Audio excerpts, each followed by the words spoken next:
সকালে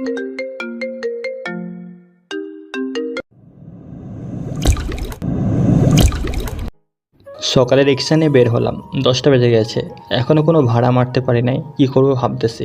এমন সময় পেছন থেকে কে যেন ডাক দিল। আমি পেছনে তাকিয়ে দেখি একজন বৃদ্ধ আমাকে ডাকতেছে। এই রিক্সা যাবে? চাচা, কোথায় যাবেন? বাজারে যাব। কত টাকা ভাড়া? চাচা, 30 টাকা দিলেই হবে।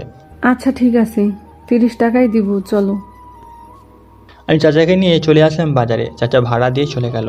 আমি রিক্সায় বসে আছি, এমন সময় একটা মেয়ে আসলো আর বলল, এই রিক্সা যাবে? আমি মেয়েটার দিকে তাকিয়ে আছি এক পলকে, চোখের পাতা যেন পড়ছেই না আমার। মেয়েটা আমাকে ধাক্কা দিয়ে বলল, এই যে ভাইয়া, আপনাকে কিছু বলেছি। ও হ্যাঁ, কোথায় যাবেন যেন? 3 নম্বর সেক্টরে যাব। ঠিক আছে, ওঠেন। আমি মেয়েটিকে নিয়ে চলে আসলাম 3 নম্বর সেক্টরে। ভাইয়া কত দেব ভাড়া? 50 টাকা দিলেই হবে। আপনি এত কম টাকা নিচ্ছেন যে? আমি তো কাল 80 টাকা দিয়ে এসেছিলাম। ও আচ্ছা, ঠিক আছে, অন্য দিন না হয় যদি ওঠেন তাহলে 80 টাকা দিয়েন। এই নিন। আমি টাকাটা নিয়ে মেয়েটার যাওয়ার দিকে অপলক দৃষ্টিতে তাকিয়ে আছি। মেয়েটা গেটের ভিতরে ঢুকে যাওয়ার আর দেখা যাচ্ছে না, তাই আমি অলিগলিতে রিক্সা চালিয়ে চলে আসলাম বাসায়। বাসায় আসতেই আম্মু বলল, কি রে মেঘ, তুই আজও রিক্সা চালিয়ে এসেছিস? তোর বাবার এত এত সম্পত্তি থাকতে তুই রিক্সা চালিয়ে কেন? আম্মু তুমি তো বলেছো তোমার বৌমা লাগবে, তোমার বৌমা খুঁজতেছি, এখন খাবার দাও। যা ফ্রেশ হয়ে আয়, খাবার দিতেছি। আমি ফ্রেশ হয়ে চলে আসলাম নিচে। খাওয়া দাওয়া করে আম্মুর সাথে বসে কথা বলতেছি। আম্মু বলল, আর কতদিন এইভাবে রোদে পুড়ে মেঘ খুঁজবি? আমি আর তোর এই কষ্ট দেখতে পাচ্ছি না। আম্মু তোমাকে কে বলেছি আমার কষ্ট হইতেছে? জানো আম্মু, আজ একটা মেয়ে আমার রিক্সায় উঠেছিল, মনে হয় মাদ্রাসায় পড়ে। শুধু চোখ দুটো দেখে তার প্রেমে পড়ে গেছি। আর 80 টাকা ভাড়া আমি 50 টাকা চেয়েছিলাম। মেয়েটা বলেছে 80 টাকায় নিতে, কিন্তু আমি নেই নাই। আমার মনে হয় মেয়েটা খুবই ভালো। তোর পছন্দ হলেই হবে। তোর আব্বুকে আমি মিথ্যা কথা বলি তোর খোঁজ করলে? আম্মু আর কয়েকটা দিন। তুই কয়েকদিন করতে করতে তো 1 বছর লাগিয়ে দিবি। আচ্ছা, লাগলে লাগবে, আমি একটু বাইরে থেকে আসতেছি। আচ্ছা যা, আর তাড়াতাড়ি চলে আসবি কিন্তু। ঠিক আছে। এই বলে বাইরে চলে আসলাম। বাইকটা নিয়ে চলে আসলাম 3 রাস্তার মোড়ে। এসে দেখি নাইম, ফয়সাল আর সাব্বির বসে আছে। ওই দেখ, আমার রিক্সাওয়ালা মামা আসতেছে। আমাকে নিয়ে মস্করা করিস? তোর কি করব? তোর বাপে এত টাকা থাকতে তুই রিক্সা চালাস কেন? এমনি রিক্সা চালাই। সাব্বির, ওই দিকের কি অবস্থা? ওই দিকের মানে? তোর জানতে হবে না। আজ রাতে একটা মিশন আছে, 9টায় চলে যেতে হবে আমাদের। ঠিক আছে, এখন তুই আমার সাথে চল, একটা জায়গায় যাব। চল। আমরা কি তোর বন্ধু না? বন্ধু, কিন্তু তোরা এই কাজ করতে পারবি না, তাই তোদের বলি নাই। একবার দিয়ে দেখ, তারপর দেখিস করতে পারি কিনা। তাহলে চল, আর বাসে বলে দে যে তোদের আস্তে আস্তে রাত 12টা বেজে যাবে। ঠিক আছে। বাইক চালিয়ে চলে আসলাম নির্জন রাস্তায়। ফয়সাল বলল, কি রে মেঘ, এইদিকে তো কোনো গাড়ি চলচল করে না, এইদিকে কেন এসেছিস? আগে চল, তারপর দেখিস, আর না পারলে আগে বলে দিবি। ঠিক আছে। বাইক চালিয়ে জঙ্গলের মধ্যে প্রবেশ করলাম। গভীর জঙ্গলে এসে একটা বট গাছের নিচে বাইকটা রেখে একটু সামনে হেঁটে গেলাম। ফয়সাল রীতিমতো ভয়ে কাঁপা কাঁপা শুরু করে দিয়েছে। আর কতদূর যেতে হবে এই অন্ধকার রাস্তা দিয়ে? আর যেতে হবে না। এই বলে আমি গাছের উপর হাত রাখতেই মাটি সরে গিয়ে পথ বেরিয়ে আসলো। এটা দেখে ফয়সাল অবাক হয়ে আছে। আমরা ভিতরে যেতেই সবাই আমাকে দেখে সালাম দিতে লাগলো। আমি চলে আসলাম আমার রুমে। ভাই, তুই এটা কোথায় নিয়ে এসেছিস আমাকে? আর এইখানে এত বন্দুক আর এত মানুষ কেন? দেওয়ালের দিকে তাকিয়ে দেখতো কি লেখা আছে, আর কখনো ওই নাম আর এই চিহ্নগুলো কোথাও দেখেছিস কি না? মাফিয়া কি? আর এই চিহ্নগুলো তো আমি গতকাল একটা লোকের লাশে বুকে আঁকা দেখেছিলাম। এখন চিনতে পারছিস আমি কে? মানে তুই সেই সাইকো কিলার? তা আমার সাথে হয়ে কাজ করবি নাকি করবি না এটা একান্ত তোর ব্যাপার। এখন তুই ভেবে থাক এখানে বসে। সাব্বির, চল মিটিং রুমে, আর অ্যালার্মটা বাজিয়ে দে। ঠিক আছে। আমরা চলে আসলাম মিটিং রুমে। সবাই কেমন আছো? জি ভাই, ভালো আছি। আপনি কেমন আছেন? আমিও আলহামদুলিল্লাহ ভালো আছি। আজকে একটা মিশন আছে খুব বড়। সবাই রেডি তো? জি ভাই, আমরা রেডি। আপনি যখন বলবেন আমরা চলে যাব। সাব্বির, কয়টায় যেতে হবে? আমরা 9টায় পৌঁছে যাব, আর ওদের গাড়ি আসবে 10টায়। আমি ঘরের দিকে তাকিয়ে দেখি 8টা বেজে গেছে। আচ্ছা, তোমরা সবাই খাওয়া দাওয়া করে ফেলো এখন। আর কারো কোনো অসুবিধা নাই তো? না ভাই। আমি চলে আসলাম আমার কেবিনে। এসে দেখি ফয়সাল চিন্তা করতেছে। কী রে, আরও চিন্তা করতে হবে? না, আর চিন্তা করতে হবে না, আমি কাজ করব। ঠিক আছে, আজকে একটা মিশন আছে, ওইটাই তোকে নিয়ে যাব। ভয় পাবি না তো আবার? তুই তো রাতে বাইরে বের হস না। তোরা থাকতে আমার ভয় কিসের? আমি তো বন্দুক চালাতে পারি না, এখন কি করব? সাব্বির, ফয়সালকে বন্দুক চালানো শিখিয়ে দে, আমি একটু কথা বলে আসতেছি। ঠিক আছে ফয়সাল, আয় আমার সাথে। আমি আম্মুকে ফোন দিলাম। হ্যালো আম্মু। কি রে, রাত 8টা বেজে গেছে, তুই কোথায়? আম্মু, আমার এক বন্ধুর বাড়িতে এসেছি, তার ছোটো ভাইয়ের বার্থডেতে। ও, তো কয়টা বাজে আসবি? অনেক রাত হবে, তুমি ঘুমিয়ে যেও। আমার কাছে এক্সট্রা চাবি আছে। আচ্ছা ঠিক আছে। আর তোর চাচাতো বোন এসেছে, ওহ, কখন আইছে? এখনই আইছে, আমাকেও জানায়নি। আচ্ছা, এখন রাখি। এই বলে ফোনটা কেটে দিলাম। ফোন কেটে একটু ঘোরাঘুরি করতে লাগলাম ভিতরে। ট্রেনিং রুমে এসে দেখি ফয়সালকে ট্রেনিং দিতেছে। সাব্বির পারবে তো ফয়সাল? প্রায় শিখে গেছে, আর কতক্ষণ চালাইলেই পারবে। ওকে, তাহলে চল রেডি হয়ে নেই। তুই যা, আমরা 10 মিনিটের ভিতরে রেডি হতে পারবো। ঠিক আছে। আমি চলে আসলাম আমার কেবিনে। Bullet proof jacket, pant, helmet, জুতা সব কিছু পরে নিলাম। বুলেট প্রুফ জ্যাকেট সবাইকে দেওয়া আছে। আমি রেডি হয়ে বসে রইলাম। কিছুক্ষণ পর ফয়সাল আর সাব্বির আসলো, ওরাও দেখি রেডি হয়ে চলে এসেছে। আমরা সবাই বেরিয়ে চলে আসলাম নদীর পাড়ে। সব থেকে বেরি পাচার হয় নদীর পথে, কারণ যদি নদীর পথে পুলিশের লোকেরা ধরতে পারে না, রাস্তাতে গেলে সাথে সাথে পুলিশ ধরে ফেলতে পারবে, তাই আর রাস্তাতে পাচার করে না। আর কিছুক্ষণ থাকার পর নদীর ঘাটে ট্রলার আসলো, একটু বড়ই। ট্রলার আসার প্রায় 15 মিনিট পর 5টা হাইএক্স আসলো। আমরা সবাই রেডি হয়ে বসে আছি, যে গাড়ি থেকে লোক বের হলো অমনি সাইলেন্ট আর গান দিয়ে মাথা বরাবর মারলাম একটা গুলি। ধপাস করে পড়ে গেল লোকটা। ফয়সাল দেখি গাড়ির টায়ারে গুলি করে সব ফাটিয়ে দিয়েছে। যাক, একটা তো ভালো কাজ করেছে। 2 দলের মধ্যে গুলি ছুটতে লাগলো। ওদের সব লোককে মেরে মাটিতে শুইয়ে দিলাম। আমাদের একজনও কিছু হয় না, কারণ আমরা পুরো সেফটি পরে থাকি সব সময়। ট্রলারের লোকেরা দেখি যত দ্রুত পারতেছে ট্রলারের স্পিড বাড়িয়ে ট্রলার ছেড়ে দিল। আমরা সবাই নিচে নেমে গাড়িগুলো চেক করলাম। প্রায় 150 জনের মতো মেয়ে অজ্ঞান হয়ে আছে, আর একটা গাড়িতে গাঁজা, ইয়াবা, মদ আরও অনেক কিছু আছে। আমার পরিচিত একজন পুলিশ কমিশনারকে ফোন দিয়ে আসতে বললাম। পুলিশ আসতে আমি তাদের সব বুঝিয়ে দিয়ে চলে আসলাম বাসায়। বাসায় আসতে দেখি এখনও মেন গেট খোলা। আমি ঘরে প্রবেশ করতেই আমার চাচাতো বোন তিশা বলল, কিরে, এতক্ষণ কোন নাগরের সাথে ছিলি? সেটা তোর না জানলেও চলবে। আম্মু কোথায়? ঘুমিয়ে গেছে, আর আমি তোর জন্য বসে আছি। আমার জন্য তুই বসে আছিস কেন? তুই তো খাস নাই, তাই জেগে আছি। যা, তুই কি ঘুমিয়ে পড়, আমারটা আমি নিজে নিয়ে খেতে পারবো। আমি খাবার বেড়ে দিয়ে যাই। না, তোর বেড়ে দিয়ে যেতে হবে না, যা, অনেক রাত হয়েছে, গিয়ে ঘুমা। ঠিক আছে, যাচ্ছি। তিশা চলে গেল। আমি আমার রুমে এসে ফ্রেশ হয়ে নিচে এসে খাওয়া দাওয়া করে কিছুক্ষণ টিভি দেখে কখন যে ঘুমিয়ে গেছি খেয়াল নেই। সকালে আম্মুর ডাকে ঘুম ভাঙলো। কি রে, তুই এইখানে ঘুমিয়ে আছিস কেন?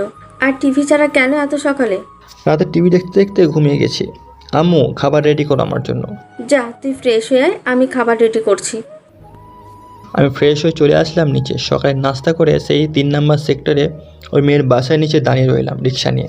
আমি ভাবতেও পারিনি মেয়েটার সাথে আবারও দেখা হবে। আরে আপনি এখানে? একটা লোককে নিয়ে মাত্র এসেছি, এখনই চলে যেতাম। দেখি আপনি আসতেছেন তাই একটু দাঁড়ালাম, যদি কোথাও যান। ভালো কাজ করেছেন। আমাকে একটু কওমি মহিলা মাদ্রাসায় নিয়ে যাবেন? ওঠেন, আমি দিয়ে আসতেছি। মেয়েটাকে উঠিয়ে রিক্সা চালাতে লাগলাম। আপু, আপনার নাম কি? আমার নাম ঋষিতা, মাদ্রাসায় শিক্ষকতা করি। ও আচ্ছা, আবার কখন আসবেন মাদ্রাসা থেকে? 5টায় আসবো। ঠিক আছে, আমি থাকবো না ওইখানে। আচ্ছা, দেখা যাবে। আপনার নামটাই তো জানা হলো না। আমার নাম মেঘ। কথা বলতে বলতে চলে আসলাম মাদ্রাসার সামনে। মেয়েটা নেমে ভাড়া দিয়ে চলে গেল। যাক, ভালোই হলো, আজকে একটু কথা বলতে পারলাম। দুপুরে বাসায় আসতে তিশা বলল, কিরে, তুই রিক্সা চালাস? চালাই। তোর কোনো সমস্যা আছে? ছোট আম্মু ভাইয়া, দেখ, আমার সাথে দমকে দমকে কথা বলে, আমি কিন্তু চলে যাব। যা চলে, তোকে আসতে বলছে কে? ভালোবাসি তো, তাই পাত্তা দিস না। একদিন হারিয়ে যাব, সেদিন আমাকে খুঁজবি। দেখা যাবে, যা এখন এখান থেকে। আম্মু, খাবার দাও, আমি ফ্রেশ হয়ে আসতেছি। আচ্ছা যা। আমি ফ্রেশ হয়ে খেয়ে চলে আসলাম মাদ্রাসার সামনে। ঘড়ির দিকে তাকিয়ে দেখি 4:50 বাজে। আজানও দিয়ে দিয়েছে, মনে হয় নামাজ পড়ে তারপর বের হবেন। আমি পাশে থাকা মসজিদে নামাজ পড়ে এসে দেখি ঋষিতা দাঁড়িয়ে আছে। কোথায় গিয়েছিলেন রিক্সা রেখে? নামাজ পড়তে গিয়েছিলাম। আপনি কখন আইছেন? এই তো এখনই আসছি। ও আচ্ছা, ওঠেন। আমি ঋষিতাকে নিয়ে চলে আসলাম তার বাসার সামনে। ঋষিতা বলল, আপনার ফোন নাম্বারটা দেবেন, যখন দরকার পড়বে ফোন দেবো আপনাকে। নেন, 0171926 এটা আমার ফোন নাম্বার। আচ্ছা ঠিক আছে। আমি চলে আসলাম বাসায়। রিক্সা যার তাকে রিক্সা ভাড়া দিয়ে চলে আসলাম বাসায়। আর অনেক খুশি লাগতেছে আমার, মনে হয় হাতে চাঁদ পেয়েছি। রাতে শুয়ে শুয়ে ল্যাপটপে কথা বলতেছি, এমন সময় অচেনা নাম্বার থেকে ফোন এলো। আমি ফোনটা ধরলাম না। কয়েকবার ফোন দেওয়ার পর যখন ধরে নেই তখন ফোনে একটা মেসেজ আসলো। মেসেজটা পড়েই অবাক, কারণ ঋষিত আমাকে কতগুলো ফোন দিয়েছে। আমি সাথে সাথে ফোন ব্যাক করলাম। হ্যালো, আসসালামু আলাইকুম। ওয়ালাইকুম সালাম। কেমন আছেন? আলহামদুলিল্লাহ, আপনি কেমন আছেন? আলহামদুলিল্লাহ। কি করেন? এই তো শুয়ে আছি। আপনি কি করেন? আমি বসে আছি। ঋষিতার সাথে কথা বলতেছি, এমন সময় আম্মু আসলো। মেঘ, এই নে ব্যাংকের চেক। তোর আব্বু বলেছে ব্যাংক থেকে টাকা তুলে আনতে। আমি আম্মুকে ইশারা করে বলতেছি, আম্মু বুঝতেছেন? তাই আমি ফোনটা রেখে দিয়ে বললাম, আম্মু যে তোমাকে ফোনের দিকে ইশারা করে বলতেছি তুমি দেখো নাই? আর রাত কয়টা বাজে? এখন কোনো ব্যাংক খোলা আছে? তোর আব্বুই তো বলেছে, তাই তো দিতে এসছি। আচ্ছা এখন যাও। আম্মু চলে গেল। আমি আবার ঋষিতাকে ফোন দিলাম। হ্যালো, আপনার আম্মু কিসের টাকার কথা বলেছিল? আমার চাচার টাকা উঠিয়ে আনতে বলতেছে ব্যাংক থেকে। ও আচ্ছা, খাওয়া দাওয়া করছেন? না, আপনি খাইছেন? না, খাবো একটু পর। ঋষিতার সাথে আরও কিছুক্ষণ কথা বলে ফোনটা কেটে দিলাম। কেটে দিয়ে নিচে এসে খাওয়া দাওয়া করে নিলাম। খাওয়া দাওয়া করে বসে বসে আব্বুর সাথে কথা বলতেছি। আব্বু বলল, মেঘ, তোর খবর কি? ফোন দিলে তোর কোনো খবরই পাওয়া যায় না। একটা কাজ করতেছি তো আব্বু, তাই আর কি। ও আচ্ছা, টাকাগুলো উঠিয়ে আনিস কাল গিয়ে। ঠিক আছে। আমি চলে আসলাম আমার রুমে। শুয়ে শুয়ে ফেসবুকিং করতে করতে কখন যে ঘুমিয়ে গেছি খেয়াল নেই। সকালে আম্মুরটাকে ঘুম ভাঙলো। মেঘ, 9টা বাজে, ওঠ। আম্মুর কথা শুনে বিছানা থেকে লাফ দিয়ে উঠে পড়লাম। তাড়াতাড়ি ফ্রেশ হয়ে নাস্তা না করে রিক্সাটা নিয়ে চলে আসলাম ঋষিতাদের বাসার সামনে। আজকে এত লেট হলো কেন আসতে? অনেক রাত জেগেছিলাম তো, তাই উঠতে দেরি হয়ে গেছে। ও আচ্ছা, একটু তাড়াতাড়ি যাবেন। আচ্ছা ঠিক আছে। আমি কোনো কথা না বলে রিক্সা নিয়ে চালিয়ে চলে আসলাম মাদ্রাসায়। ঋষিতা নেমে ভাড়া দিয়ে চলে গেল। আমি রিক্সাটা গ্যারেজে জমা দিয়ে চলে আসলাম বাসায়। বাসায় এসে ফ্রেশ হয়ে খাওয়া দাওয়া করে নিলাম। আম্মু, ব্যাংকের চেকটা কোথায় রাখছো? এই নে, আর তোর জন্য তোর আব্বু নতুন একটা বাইক কিনে আনছে, যা ওইটা নিয়ে। আব্বু কি চলে গেছে নাকি? অফিসে চলে গেছে। ও আচ্ছা। আমি নতুন বাইকটা নিয়ে চলে আসলাম ব্যাংকে। টাকা তুলে যেই বাইরে বের হলাম, এমন সব পুলিশ কমিশনার সবুজের সাথে দেখা। আরে বন্ধু, তুই এখানে? টাকা তুলতে এসেছিলাম। তা তোর দিনকাল কেমন যাচ্ছে? ভালো, তুই আমার অনেক উপকার করেছিস। আমি তোর জন্য একটা উপহারের ব্যবস্থা করব প্রধানমন্ত্রীর কাছ থেকে। আচ্ছা, সেসব পরে দেখা যাবে। এখন কোথায় যাচ্ছিস? এই তো সামনে যাচ্ছি, একটা কাজ আছে। আচ্ছা যা। সবুজ চলে গেল। আমিও বাইক চালিয়ে বাসায় চলে আসলাম। বিকালে রিক্সা নিয়ে মাদ্রাসার সামনে গিয়ে দাঁড়িয়ে রইলাম। একটু পর ঋষিতা আসলো। আমি রিক্সা চালাতে লাগলাম। ঋষিতা বলল, সামনে যাওয়ার পথে শিশু পার্ক আছে, ওখানে একটু দাঁড়া করাবেন। ঠিক আছে। আমি চলে আসলাম শিশু পার্কে। এসে দাঁড়াতে ঋষিতা রিক্সা থেকে নেমে গেল। তাকিয়ে দেখি একটা মেয়ে দাঁড়িয়ে আছে। ওর হাতে কিছু কাগজ ধরিয়ে দিয়ে আমার দিকে ইশারা করে কী যেন বলল। ঋষিতা একটু দূরে থাকায় কথাগুলো শুনতে পাই না। মেয়েটা চলে যেতে ঋষিতা আবার রিক্সা উঠে পড়ল। এখন বাসার দিকে যেতে পারেন। আমি ঋষিতার বাসার নিচে চলে আসলাম। ঋষিতা টাকা দিয়ে চলে গেল। আজকে মনে হয় মনটা খারাপ, কোনো কথা বলে না রিক্সায়। আমি চলে আসলাম বাসায়। বাসায় এসে ফোন দিলাম। হ্যালো, আসসালামু আলাইকুম। ওয়ালাইকুম সালাম। কি হয়েছে আপনার, একটু বলবেন? আসলে আমার চাকরিটা চলে গেছে। আজকে একটা ইম্পর্টেন্ট ক্লাস ছিল, যেতে পারিনি, তাই আমাকে চাকরি থেকে রিজাইন দিয়ে দিয়েছে। ও আচ্ছা। কালকে আপনি আপনার সমস্ত কাগজপত্র নিয়ে বাসার নিচে 10টায় থাকেন। একটা জায়গায় নিয়ে যাব। কোথায় যাবেন? সেটা পরে বলবো, এখন রাখি। এই বলে ফোনটা কেটে দিলাম। নিচে এসে আম্মুকে বললাম, আম্মু, তোমার বান্ধবী না মাদ্রাসার শিক্ষকতা করে? কেন, কি হয়েছে? ঋষিতার চাকরিটা চলে গেছে। আমি চাইছিলাম তোমার বান্ধবী যেখানে শিক্ষকতা করে ওইখানে দিয়ে আসতাম। ওই মেয়েটার কথা বলছিস? এখন তো প্রতিদিনই কথা হয়। আচ্ছা, আমি কথা বলে দেখছি, তুই রুমে যা। ঠিক আছে আম্মু। আমি চলে আসলাম রুমে। এসে দেখি ফোন বাজতেছে। স্ক্রিনে তাকিয়ে দেখি ফয়সাল ফোন দিয়েছে। কি রে, তোর কোনো খোঁজ খবর নেই? কোথায় থাকিস সারাদিন? কেন, বাসায় তো থাকি। তুই কোথায় আছিস এখন? এই তো মামার দোকানে চা খাচ্ছি। ওয়েট কর, আমি আসতেছি। আচ্ছা ঠিক আছে, আই। সাব্বিরও সাথে আছে নাকি? আছে, আমরা সবাই আছি এখানে, শুধু তুই ছাড়া। আচ্ছা ফোন রাখ, আমি আসতেছি। এই বলে ফোনটা কেটে দিলাম। ফোন কেটে বাইক নিয়ে চলে আসলাম 3 রাস্তার মোড়ে। এসে দেখি সবাই চা খাচ্ছে। কী রে, তোরা কেমন আছিস? ভালো আছি, তুই কেমন আছিস? আমিও ভালো আছি। আর সব ভালো চলতেছে তো? সব ভালো চলতেছে। 2-3 এর ভিতরে আর একটা বড় মিশন হতে পারে। সমস্যা নাই, আমার আন্ডারে যত লোক আছে সবাই খবর দিয়ে রাখবি। তোর আর বলতে হবে না, আমি সবাইকে খবর দিয়ে দিয়েছি। অনেকজন চলেও এসেছে। ভালো করছিস। তা ফয়সাল, তোর গার্লফ্রেন্ডের কী অবস্থা? আর বলিস না, শালি শুধু পেড়া দেয়, এখন আর ভাল লাগে না। তোকে আগেই বলেছিলাম তুই তো ওর সাথে রিলেশন করবি, এখনও বুঝ ঠেলা। সবসময় তো আমি বাঁশ খাই, আজও না হয় বড় একটা বাঁশ খেয়ে ফেললাম। খা তুই।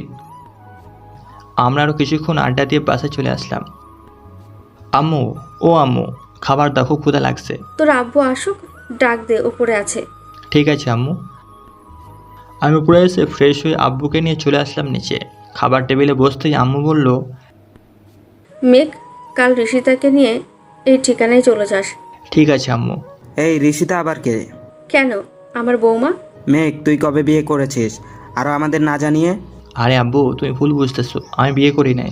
একটা মেয়েকে পছন্দ হয়েছে, আম্মুকে বলেছিলাম। এখন আম্মু ওই মেয়েকে নিজের বাড়ির বৌমা বানিয়ে নিয়েছে। ও আচ্ছা, মেয়ে কী করে? মাদ্রাসার শিক্ষকতা করে আব্বু। ও আচ্ছা, ভালোই তো। তা একদিন নিয়ে আসিস, তোর আম্মু দেখবে না। কালকে আনবো। খাওয়া দাওয়া করে চলে আসলাম আমার রুমে। শুয়ে আছি, এমন সময় রিসিতার ফোন। কি করেন? এই তো খাওয়া দাওয়া করে শুয়ে আছি। আপনি? এইমাত্র খেয়ে আসলাম। ও আচ্ছা, একটা কথা বলবো যদি কিছু মনে না করেন। বলেন, কি বলবেন? আপনি কি কারোর সাথে রিলেশন করেন? না, আমি কারোর সাথে রিলেশন করি না, আর করতেও চাই না। যে আমাকে পছন্দ করবে তার পরিবার আমার পরিবারের সাথে কথা বলে বিয়ে করে নিয়ে যাবে। রিলেশন করা পাপ। ও আচ্ছা। ঋষিতার কণ্ঠ খুব সুন্দর, মনে হয় কোকিলের গলার মতো সুর। আরও কিছুক্ষণ কথা বলার পর ঘুমিয়ে গেলাম। সকালে আম্মুর ডাকে ঘুম ভাঙলো। ফ্রেশ হয়ে খাওয়া দাওয়া করে বাইক নিয়ে চলে আসলাম ঋষিতাদের বাসার সামনে। ফোন দিলাম। হ্যালো। আমি আসছি, ওয়েট 5 মিনিট। আমি বাইক নিয়ে দাঁড়িয়ে আছি। একটু পর ঋষিতা আসলো। আমাকে এই ভেসে দেখে বলল, এই বাইক আর এইসব জামা কাপড় কোথায় পেয়েছো? বাইক আমার বন্ধুর, আর কাপড় আমি কিনেছিলাম কিছুদিন আগে। ও আচ্ছা, বাইক চালাতে পারো? পারি, ওঠো। ঋষিতা বাইকে উঠতেই আমি বাইক স্টার্ট দিয়ে চলে আসলাম মাদ্রাসার সামনে। আম্মুর বান্ধবীকে ফোন দিলাম। আসসালামু আলাইকুম আন্টি। ওয়ালাইকুম আসসালাম। মেঘ, আইসো? আন্টি, এখন আসলাম। বাইরে দাঁড়াবো নাকি ভিতরে ঢুকবো? ভিতরে আসো, আমি একজনকে পাঠাইতাছি, তোমাদের নিয়ে আসবে আমার রুমে।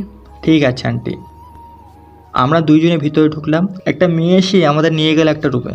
গিয়ে দেখি দুইজন মহিলা বসে আছে। আসসালামু আলাইকুম। ওয়ালাইকুম আসসালাম। বসো মেঘ। এই ঋষিতা, তোমার কাগজপত্রগুলো দাও তো দেখি। এই নিন। তুমি হাফেজ? তোমার চাকরি হয়ে গেছে। কাল থেকে তুমি ক্লাস শুরু করতে পারো, আর 10টা থেকে ক্লাস শুরু হয়। জানি আমি। তুমি কিভাবে জানলে? আসার সময় দেওয়ালে লেখা দেখেছিলাম। ও আচ্ছা। আন্টি তাহলে যাই আজকে? কফি খেয়ে যাও। না, একটা কাজ আছে, আবারও আসবো অন্যদিন। আচ্ছা ঠিক আছে। আমি আর ঋষিতা চলে আসলাম বাইরে। বাইকে বসতে ঋষিতা বলল, ধন্যবাদ তোমাকে। ধন্যবাদ দেওয়ার দরকার নেই। কোথায় ঘুরতে যাবেন নাকি? ভালো জায়গা থাকলে নিয়ে যান। সামনে একটা লেকের পাড় আছে, যাবে? চলুন। আমি ঋষিতাকে নিয়ে চলে আসলাম লেকের পাড়ে। ঋষিতা একটা বেঞ্চে বসে পড়ল। কিছু খাবেন? না, কিছু খাবো না। একটা কথা বলবো? বলুন। আপনাকে না বোরখায় পুরো অপসরি লাগে। ও তাই নাকি? এখন কি চলে যাবেন নাকি থাকবেন? চলে যাব এখন। আচ্ছা চলেন। আমি চলে আসলাম ঋষিতাদের বাসার নিচে। বাইকটা দাঁড় করাতে ঋষিতা নেমে গেল।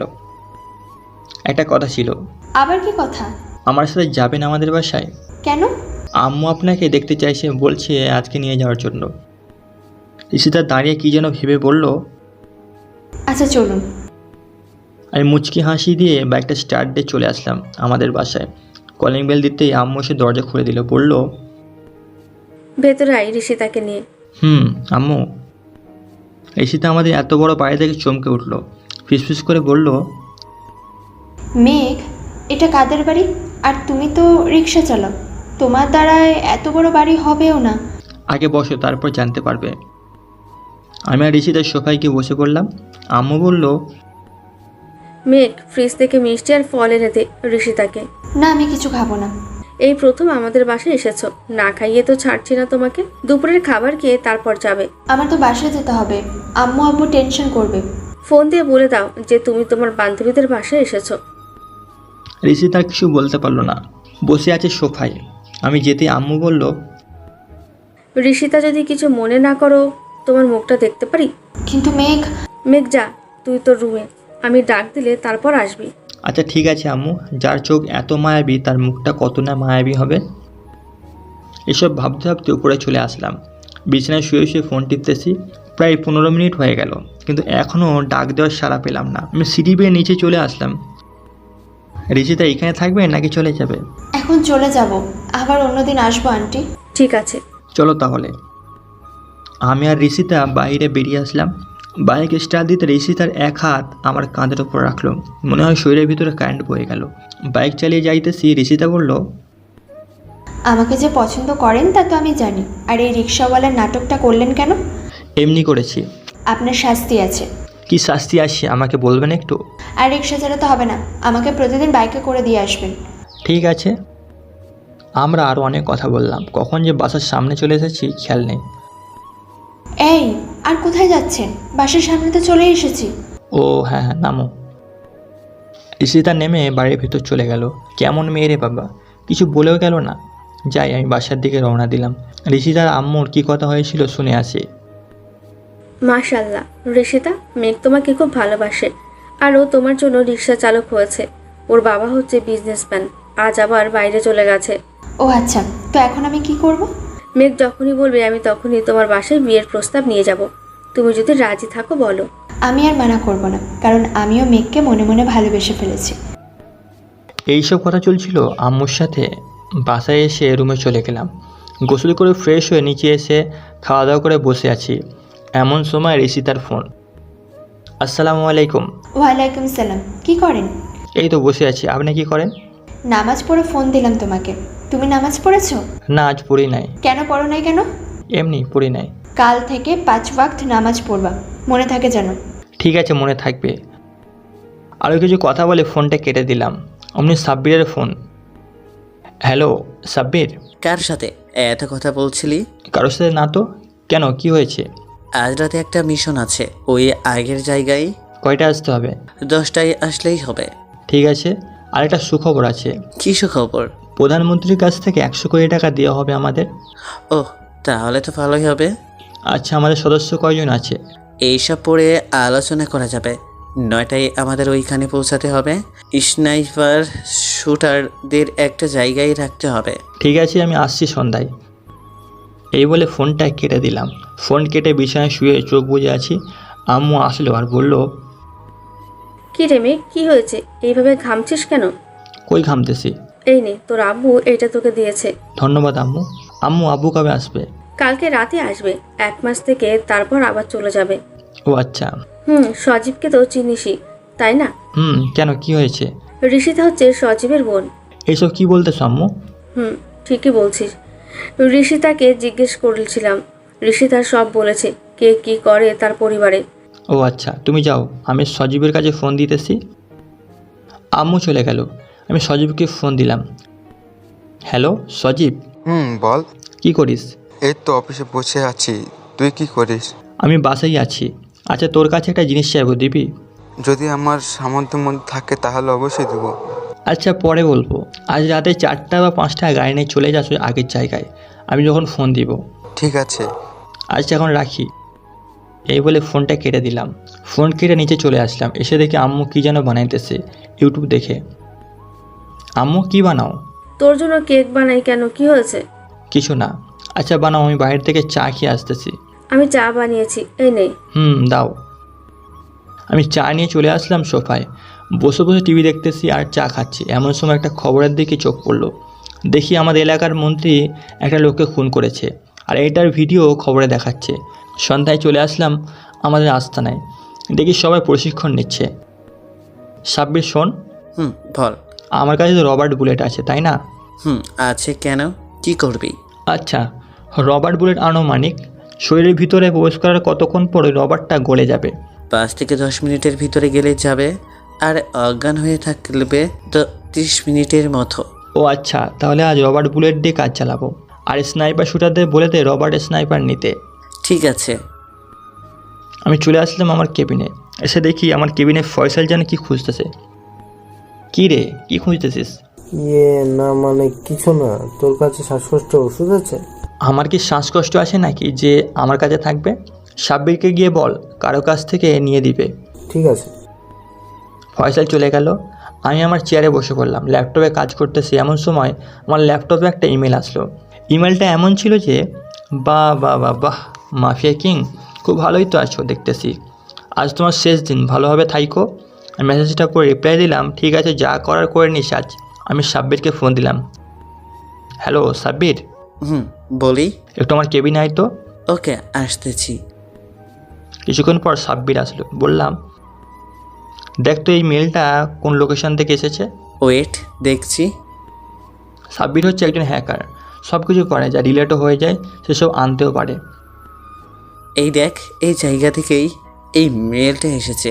হাইওয়ের কাছাকাছি আছে। ঠিক আছে যা, এখন বাকিটা আমি কাজ সেরে ফেলতে পারবো। ওকে। ফোন দিলাম সজীবকে। হ্যালো সজীব। বল। হাইওয়েতে একটা বড় বিল্ডিং আছে, ওইখানে জঙ্গি দল আছে। কি বলতেছিস এসব? ঠিকই বলতেছি। দেখ তোর ফোনের লোকেশন পাঠিয়েছি আর একটা ভিডিও পাঠিয়েছি। ঠিক আছে, এখন রাখছি, আমি এক জায়গায় যাইতেছি। না, তোর যাওয়ার দরকার নেই, আজ ওরাই আসবে নদীর পাড়ে। আচ্ছা ঠিক আছে, তুই ওই দিকটা সামলা, আমি আসতেছি। ঠিক আছে। ঘড়ির দিকে তাকিয়ে দেখি 9টা বেজে গেছে। আমি রেডি হয়ে চলে আসলাম ট্রেনিং রুমে। এসে দেখি সবাই রেডি হয়ে গেছে। সাব্বির চল। চল ফয়সাল। কোথায়? আমি তোদের পিছনে। তুই পিছনে কি করিস? আমাদের সাথে আয়, আর তোমরা গাড়ি নিয়ে বের হয়ে যাও, আমি আসতেছি। ঠিক আছে ভাই। আমরা সবাই চলে আসলাম নদীর পাড়ে। এসে দেখি কিছুই নেই। হঠাৎ পায়ের নিচ থেকে কী যেন ভেসে উঠলো। তাকিয়ে দেখি বড় একটা এক্সপ্রেস শিপ। আমরা ওইদিকে খেয়াল না করে সামনের দিকে তাকিয়ে আছি। কিছুক্ষণের মধ্যে 30টার মতো গাড়ি আসলো। এতগুলো গাড়ি এসেছে, এখানে কি ব্যাপার? আচ্ছা যাই হোক, দেখি কি হয়। কিছুক্ষণ পর একটা লোক গাড়ি থেকে বের হয়ে আসলো। তাকিয়ে দেখি এটা আর কেউ নয়, রবিন। মানে আমার দলে কাজ করেছিল কয়েক বছর, কিছুদিন ধরে তাকে দেখা যাচ্ছে না। আজ দেখলাম। আমরা সবাই বুলেট গান নিলাম। যে মেয়েদের বাইরে বের করতে লাগলো আমরা গুলি মারতে লাগলাম। ওই পাশ থেকে উল্টো গুলি ছুটতে লাগলো। একটা গুলি এসে ফয়সালের হাতে লাগলো। আমি উঠে বুলেট গান ফেলতে স্নাইপার নিয়ে এক একজনের মাথায় মারতে লাগলাম। 5 মিনিটের মধ্যে 20 জনকে মেরে ফেলেছি। পিছনে গাড়ি চলে যেতে লাগলো। আমি স্নাইপার চাকার দিকে টার্গেট করে মারলাম গুলি। গাড়ি উল্টে গিয়ে নদীর সাইডে গিয়ে পড়লো। আমার দেখা দেখে সাব্বিরও স্নাইপার চালাতে লাগলো। কয়েকজন সাব্বিরকে নিয়ে চলে গেল আমাদের ডেরায়। এদিকে সব গুলি শেষ করে যারা এখনও বেঁচে আছে তাদেরকে রবার্ট বুলেট মারতে লাগলাম। হঠাৎ পেছন থেকে কে যেন আমার পায়ে গুলি করলো। বুলেট প্রুফ প্যান্ট হওয়ায় কিছুই হয় নাই। পেছনে তাকিয়ে দেখে সাব্বিরের পেছনে একজন দাঁড়িয়ে। সে সাব্বিরকে গুলি করতে যাবে, স্নাইপার দিয়ে সোজা তার কপাল বরাবর শ্যুট করলাম। লোকটা গিয়ে নদীর পাড়ে পড়লো। আমার লোকেরা সব মেয়েগুলোকে বাইরে নামিয়ে তাদের জ্ঞান ফেরালো। মেঘ সবজিকে খবর দিয়ে দে, বল চলে আসতে। ঠিক আছে। আমি সজীবকে ফোন দিতে যাব যে পকেট থেকে ফোন বের করে দেখি রিসিভ তার অনেকগুলো মিস কল। আমি সজীবকে ফোন দিলাম। হ্যালো সজীব, চলে আয়। ঠিক আছে, আমার কাছাকাছি আছি, বেশি সময় লাগবে না আসতে। আচ্ছা ঠিক আছে। আমি ফোন কেটে দিয়ে মেয়েগুলোর কাছে গিয়ে জিজ্ঞেস করলাম, তোমাদের সবার বাড়ি কোথায়? সবাই বলতে লাগলো বিভিন্ন জায়গায় তাদের বাড়ি, কিন্তু বেশি মানুষ হচ্ছে আমাদের এলাকায়। যাই হোক, সজীব আসলো। সজীবকে সব বুঝিয়ে দিয়ে যেই চলে যেতে লাগলাম, সজীব বলল, মেঘ তোর তো গাড়ি আছে, আমাদের এলাকায় যতগুলো মেয়ে আছে সবগুলোকে দিয়ে আসতে পারবি? আচ্ছা ঠিক আছে, তুই বাকিদের নিয়ে যা। আর কালকে বলতেছি তোকে দেখা করতে। আচ্ছা ঠিক আছে, যাবো নে। এই বলে আমাদের এলাকার মেয়েদেরকে নিয়ে চলে আসলাম আমাদের গাড়িতে। সব মেয়েদের বাসায় দিয়ে চলে আসলাম আমাদের ডেরায়। এসে দেখি ফয়সাল ঘুমিয়ে আছে। হাতে ধরতেই ফয়সালের ঘুম ভেঙে গেল। একটা আঙুল পুরো থেঁতলে গেছে গুলি লেগে। কী রে, তুই হাতে কিছু খরচ নাই? পড়তে মনে নাই। আচ্ছা চল, ডক্টরের কাছ থেকে তোর আঙুলটা ব্যান্ডেজ করে দিয়ে আসি তোর বাসায়। চল, খুব জ্বালা করতেছে। আমি ফয়সালকে নিয়ে চলে আসলাম হাসপাতালে। ডক্টর ডক্টর বলুন। ওর আঙুলটা পরিষ্কার করে ব্যান্ডেজ লাগিয়ে কিছু ওষুধ দিয়ে দেন। ওনার হাতে কি হয়েছে? গুলি লেগেছে। তাহলে তো পুলিশ কেস, খবর দিতে হবে আগে। ওই পুলিশ আর ফয়সালও পুলিশ। ও আচ্ছা, ভেতরে নিয়ে চলেন। আমি ফয়সালকে নিয়ে ভিতরে চলে আসলাম। ভিতরে এসে ফয়সালকে বেডে শুইয়ে দিল ডাক্তার। আঙুলটা পরিষ্কার করে ব্যান্ডেজ করে দিয়ে কিছু ঔষধ লিখে দিল। নিচে ওষুধের দোকান থেকে ওষুধগুলো নিয়ে চলে আসলাম ফয়সালের বাসায়। কলিং বেল দিতেই ফয়সালের বোন এসে দরজা খুলে দিয়ে বলল, ভাইয়া তোমার কি হয়েছে আর আঙ্গুল ব্যান্ডেজ কেন? আরে তেমন কিছু হয় নাই, দরজায় আঙুল লেগে কেঁচা খাইছে, আঙুল কেটে গেছে, পরে ডক্টরের কাছ থেকে ব্যান্ডেজ করে আনছি। ও আচ্ছা, ভিতরে এসো ভাইয়া। না, আমি এখন চলে যাব, কাল আসবো আবার। রাত তো অনেক হয়েছে, 3টা বেজে গেছে, এখন আর গিয়ে কি করবে? আমাদের বাসায় থেকে যাও আজ। ভাইয়া তো ঠিকই বলতেছে, থেকে যা আজ। আচ্ছা ঠিক আছে। আমি ফয়সালের রুমে এসে ফ্রেশ হয়ে নিলাম।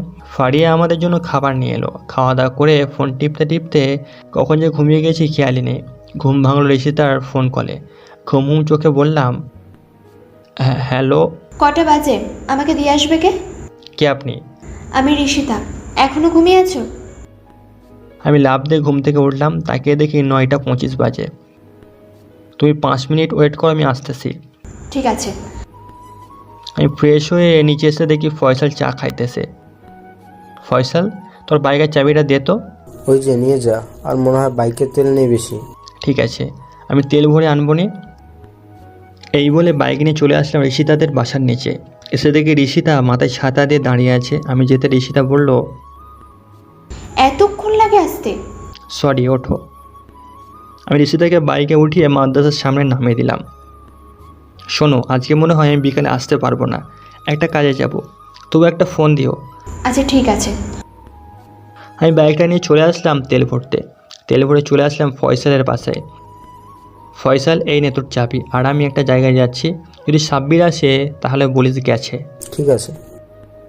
আমি সজীবকে নিয়ে চলে আসলাম গোপালগঞ্জে। জায়গাটা খুবই সুন্দর। শেখ মুজিবুর রহমান এই জায়গায় জন্মগ্রহণ করেছিলেন, টুঙ্গিপাড়ায়। আমরা চলে আসলাম প্রধানমন্ত্রীর বাড়িতে। গেটের সামনে দাঁড়িয়ে পরিচয় দিতেই আমাদের ভিতরে নিয়ে গেল। 2জন লোক এসে আমাদের সার্চ করে ভিতরে নিয়ে গেল। আমরা ভিতরে যেতেই আমাদের বসতে দিল। বসে আছে কিছুক্ষণ পর প্রধানমন্ত্রী আসলো। কখনো ভাবিনি এমন পরিস্থিতি আসতে পারে। যাই হোক, আসসালামু আলাইকুম। ওয়ালাইকুম আসসালাম। ম্যাম, এ হচ্ছে মাফিয়াদের লিডার মিস্টার মেঘ, আপনাদের অনেক সাহায্য করে। গতকাল নিজের জীবন বাজি রেখে যুদ্ধ করে আপনাদের দেশের নারীদের গুলোকে বাঁচিয়েছে। গুড। ক্যাশিয়ার, এদের টাকা এদের বুঝিয়ে দাও। আর মেঘ, আমাকে সবসময় পাবে তোমার পাশে, আর আমার বাহিনী তো আছেই। জি ম্যাম, আমি কখনো ভাবতে পারি নাই যে আপনার সাথে দেখা হবে। ম্যাম, একটা কথা ছিল। বলো। আপনার একটা সিল দিয়ে দিলে যদিও কখনো পুলিশও ধরে, তাহলে আপনার সিলটা দেখাতে পারবো। এই নাও, এই কার্ডটা নিয়ে যাও। এটা দেখলে তোমাকে কোনো পুলিশ ধরবে না, আর তোমার লোকদেরও এটার ফটোকপি করে দিও। ঠিক আছে। আমরা চলে আসলাম বাইরে, গাড়ি নিয়ে বেরিয়ে পড়লাম আমাদের শহরের উদ্দেশ্যে। আস্তে আস্তে রাত হয়ে গেল। সজীব তার বাসায় চলে গেল, আর আমিও চলে আসলাম বাসায়। কিরে মেঘ, কাল কোথায় ছিলি তুই? বন্ধুর বাসায় ছিলাম আম্মু। আম্মু, খুব ক্ষুধা লাগছে, খাবার দাও। খাবার তো দিব, ঠিক আছে, কিন্তু এই লাগেজে কি আছে? দেখি আবার অজ্ঞান হয়ে যাবে না তো? অজ্ঞান আবার কি আছে এমন? এই দেখো। আমি লাগেজটা খুলতেই আম্মুর টাকাগুলো দেখে মাটিতে পড়ে যাবে এমন সময় আমি আম্মুকে ধরে সোফায় বসিয়ে দিলাম। তুই এত টাকা কোথায় পেয়েছিস? মাননীয় প্রধানমন্ত্রী দিয়েছে। আচ্ছা, আমি আগে ফ্রেশ হয়ে আসি, তারপর বাকি কথা বলবো। ঠিক আছে। আমি লাগেজটা নিয়ে উপরে চলে আসলাম। ফ্রেশ হয়ে নিচে গিয়ে রাতে ডিনার করে বসে আছি। এখন বল, তোকে এত টাকা দিল কেন? তুই কি এমন কাজ করিস যে তোকে এত টাকা দিয়েছে? আরে আম্মু, তোমাকে একা দেই নাই তো, আরও 2500 লোক আছে, সবাইকে দিয়েছে। কখনো মাফিয়া কিংয়ের নাম শুনছো? টিভিতে তার নামে কত ভালো ভালো কথা বলে। কাল রাতেও নাকি কয়েকশত মেয়ে পাচারকারীর হাত থেকে বাঁচিয়েছে। হ্যাঁ, সেটাই আমি, মাফিয়া কিং। আমার সাথে মশকরা করিস? এই দেখো সেই রকেট যেটা টিভিতে দেখায়। তোর আব্বুকে আমি এখনই বলছি। না আম্মু, তুমি এই কথা কাউকে বলবা না, আর টাকাগুলো কাল তাদের দিয়ে আসবো। ভালো কাজ করি বলেই তো টাকা দিয়েছে। ঋষিতার সাথে কথা বলছিস? না, একটু পর ফোন দিব। এই বলে চলে আসলাম উপরে। ঋষিতার নম্বরে ফোন দিলাম। আসসালামু আলাইকুম। ওয়ালাইকুম সালাম। কেমন আছেন? আলহামদুলিল্লাহ ভালো, তুমি কেমন আছো? আলহামদুলিল্লাহ ভালো। আজকে কোথায় গিয়েছিলেন? বন্ধু স্যার টুঙ্গিপাড়ায় গিয়েছিলাম একটা কাজে। ও আচ্ছা, খাওয়া দাওয়া করেছেন? করছি, তুমি করছো? করেছি। সজীব তোমার ভাই হয় তাই না? কেন, কি করেছে তোমাকে? কিছু না, আমার বেস্ট ফ্রেন্ড। ও আচ্ছা। তাজ মাদ্রাসা কেমন লাগলো? সব কিছু ঠিকঠাক আছে তো? ঠিক আছে। কিন্তু বাইরে বের হলে পাড়ার ছেলেরা আমাদের পিছু নেয়। ও আচ্ছা, ঠিক আছে, কাল তো আমি যাচ্ছি, পরে একটা ব্যবস্থা করে আসবো নে। হুম। কথা বলতে বলতে কখন যে ঘুমিয়ে গেছি খেয়ালই নেই। সকালে ফোনের রিংটোনে ঘুম ভাঙলো, তাকিয়ে দেখি 8টা বাজে। হ্যালো, আসসালামু আলাইকুম। ওয়ালাইকুম সালাম। মেঘ ভাইয়া কেমন আছো? ভালো আছি, তুই কেমন আছিস? আমিও ভালো আছি। তা আজ এত সকালে ফোন দিলি যে? আমার বিয়ে ঠিক হয়ে গেছে। আলহামদুলিল্লাহ, যাক, অনেক দিন পর একটা বিয়ে খেতে পারবো। আমার জন্য তোমার একটুও কষ্ট হয় না? কষ্ট হবে কেন? তুই আমার চাচাতো বোন। কবে বিয়ে? 15 তারিখে বিয়ে। আচ্ছা, বিয়ের আগের দিন রাতে আসবো আব্বু আম্মুকে নিয়ে। আগে আসলে কি হয়? কিছু না, আচ্ছা রাখি, পরে আবার ফোন দিব। এই বলে ফোনটা কেটে দিলাম, কারণ ওর সাথে বেশি কথা বললে পাগলামি করবে। মেয়েটা খুবই ভালো। এসব ভাবতেছিলাম এমন সময় ঋষিতার ফোন। আসসালামু আলাইকুম। ওয়ালাইকুম সালাম। উঠেছো? আচ্ছা, আমি ফ্রেশ হয়ে খাবার খেয়ে আসতেছি। আচ্ছা ঠিক আছে, আসো। আমি ফ্রেশ হয়ে খাবার খেয়ে চলে আসলাম ঋষিতাদের বাসার নিচে। ফোন দিতেই ঋষিতা ফোন রিসিভ করে বলল, আসছি, ওয়েট করো 5 মিনিট। ঠিক আছে। আমি বাইকটা সাইড করে রেখে দাঁড়িয়ে আছি, এমন সময় কে যেন পিছন থেকে ডাক দিল। তাকিয়ে দেখি সজীব দাঁড়িয়ে আছে। কি রে, তুই আমার বাসায়? কেন আসতে পারি না?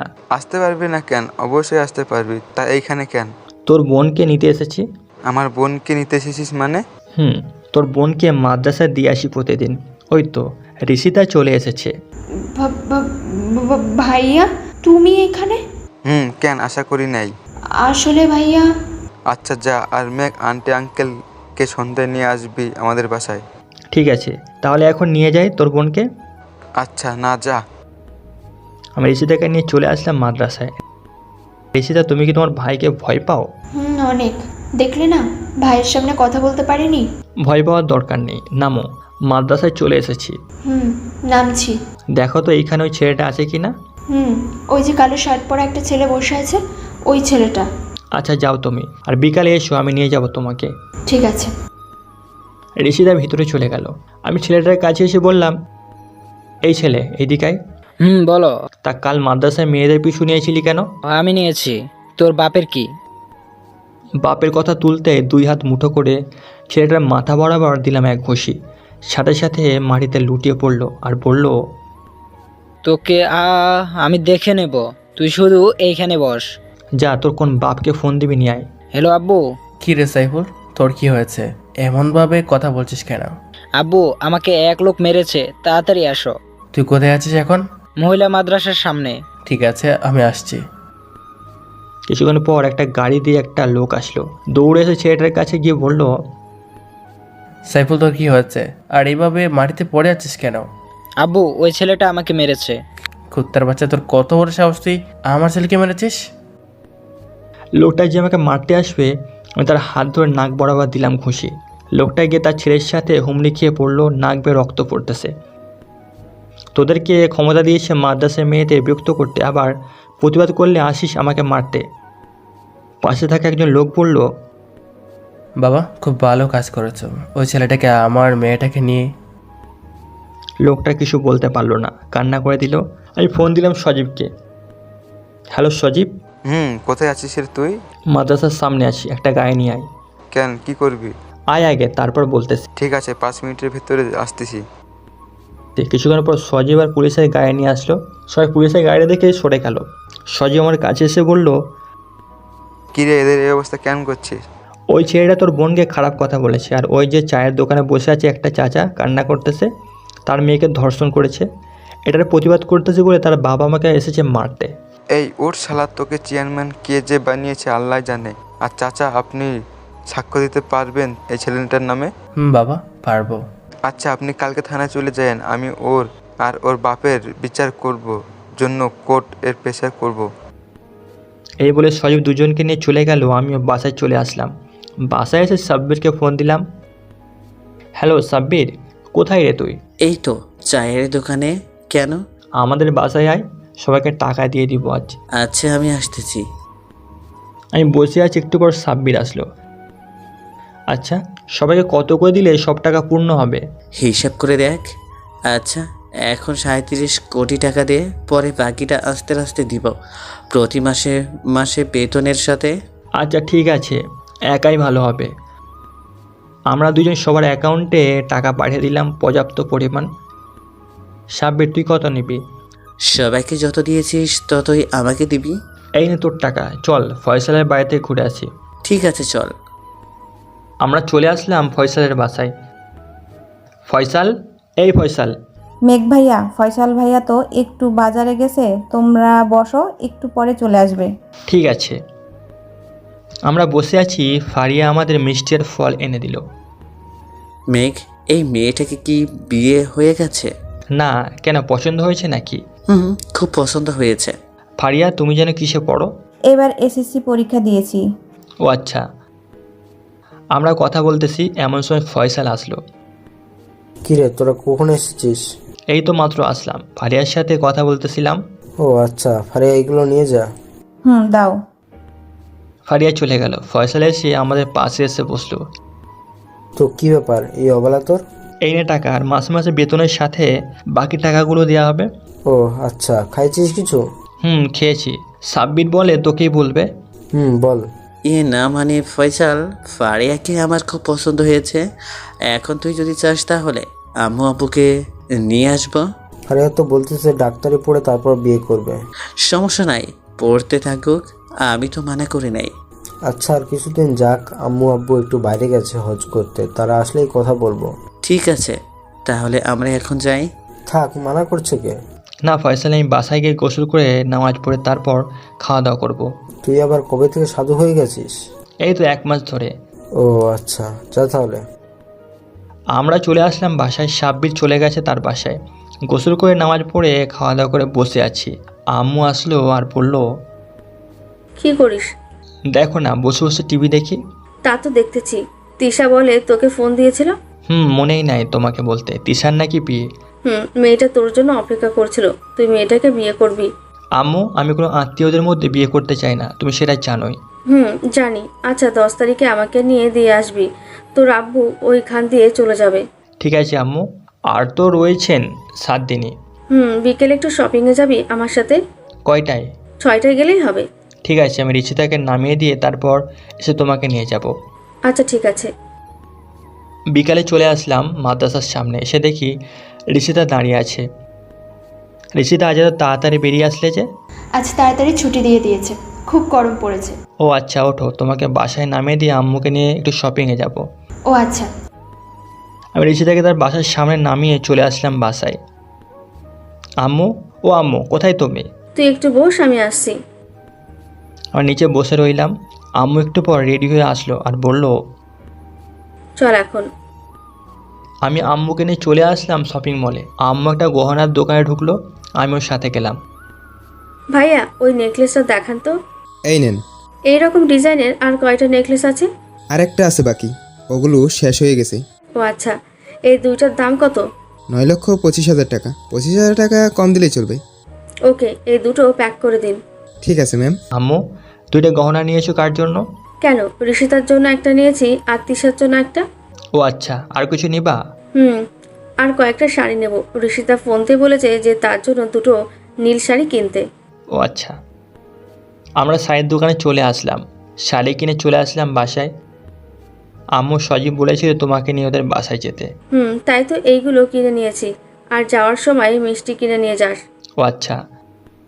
আমরা চলে আসলাম ঋষিতাদের বাসায়। কলিং বেল দিতে এই সজীবের আম্মু এসে দরজা খুলে দিল। আসসালামু আলাইকুম আন্টি। ওয়ালাইকুম সালাম। মেঘ, কেমন আছো? আলহামদুলিল্লাহ ভালো আছি, আপনি কেমন আছেন? আমিও ভালো আছি, ভেতরে আসো। আমি আম্মুকে নিয়ে ভিতরে চলে আসলাম। আন্টি, উনি হচ্ছেন আমার আম্মু। সজীব বলেছিল আসতে। আজকে ও বলেছিল মেহমান আসবে আজকে। সজীব, ওই সজীব, দেখ মেঘ এসেছে। একটু পর সজীব নিচে নেমে আসলো, আম্মুকে দেখে বলল, আসসালামু আলাইকুম আন্টি, কেমন আছেন? ওয়ালাইকুম আসসালাম, ভালো আছি। সজীব, তুমি কেমন আছো? আমি ভালো আছি।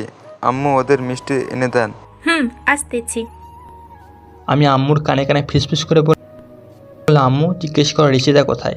তুই চুপ করে বস, আমি জিজ্ঞেস করব, তোর বলতে হবে না। আমি চুপ করে বসে আছি। একটু পর আম্মু বলল, সজীব, ঋষিতা কোথায়? ঋষিতা তার রুমে আছে, আমি ওকে ডাকতেছি। ঋষিতা, এই ঋষিতা, একটু নিচে আয় তো। আসছি ভাইয়া। একটু পর ঋষিতা আসলো, আমাদের দেখে চুপ করে দাঁড়িয়ে রইলো তার ভাইয়ার কাছে। ঋষিতা এদিকে এসো।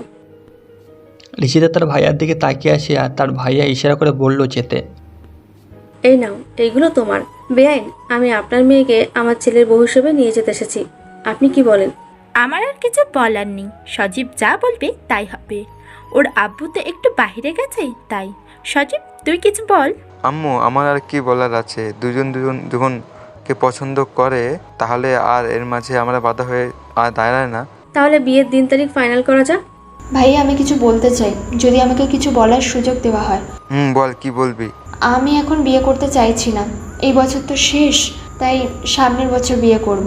মেঘ, তুই কি বলছিস? আমি কিছুই জানি না, আম্মুই বলুক। আচ্ছা ঠিক আছে, ঋষিতা যেই দিন চাইবে ওই দিনই আমরা নিয়ে যাব। আচ্ছা ঠিক আছে। আজ তাহলে যাই বিয়েন? থেকে যান আজকে। না, অনেক রাত হয়ে এসেছে। ঋষিতা মা, যাই আমরা। আমরা চলে আসলাম বাসায়। আমি আমার রুমে এসে ঋষিতাকে ফোন দিলাম। আসসালামু আলাইকুম। ওয়ালাইকুম সালাম। আচ্ছা, তুমি পরে বিয়ে করবে বলছো কেন? এমনি বলছি। কেন, তুমি এত বিয়ে পাগল হয়েছো কেন? তোমাকে তো আমি কোনোদিন দেখি নাই, যদি তোমার মুখখানা দেখতে পারতাম। ও এই কথা। আচ্ছা, আমার পিক পাঠিয়েছি, দেখো। ঠিক আছে। ঋষিতা তার পিক পাঠালো, আমি হাঁ করে তার পিকের দিকে তাকিয়ে রইলাম। এইদিকে ঋষিতা আমাকে কলে ডাকতেছে, কোনো সাড়া না পেয়ে ফোন কেটে আবার ফোন দিল।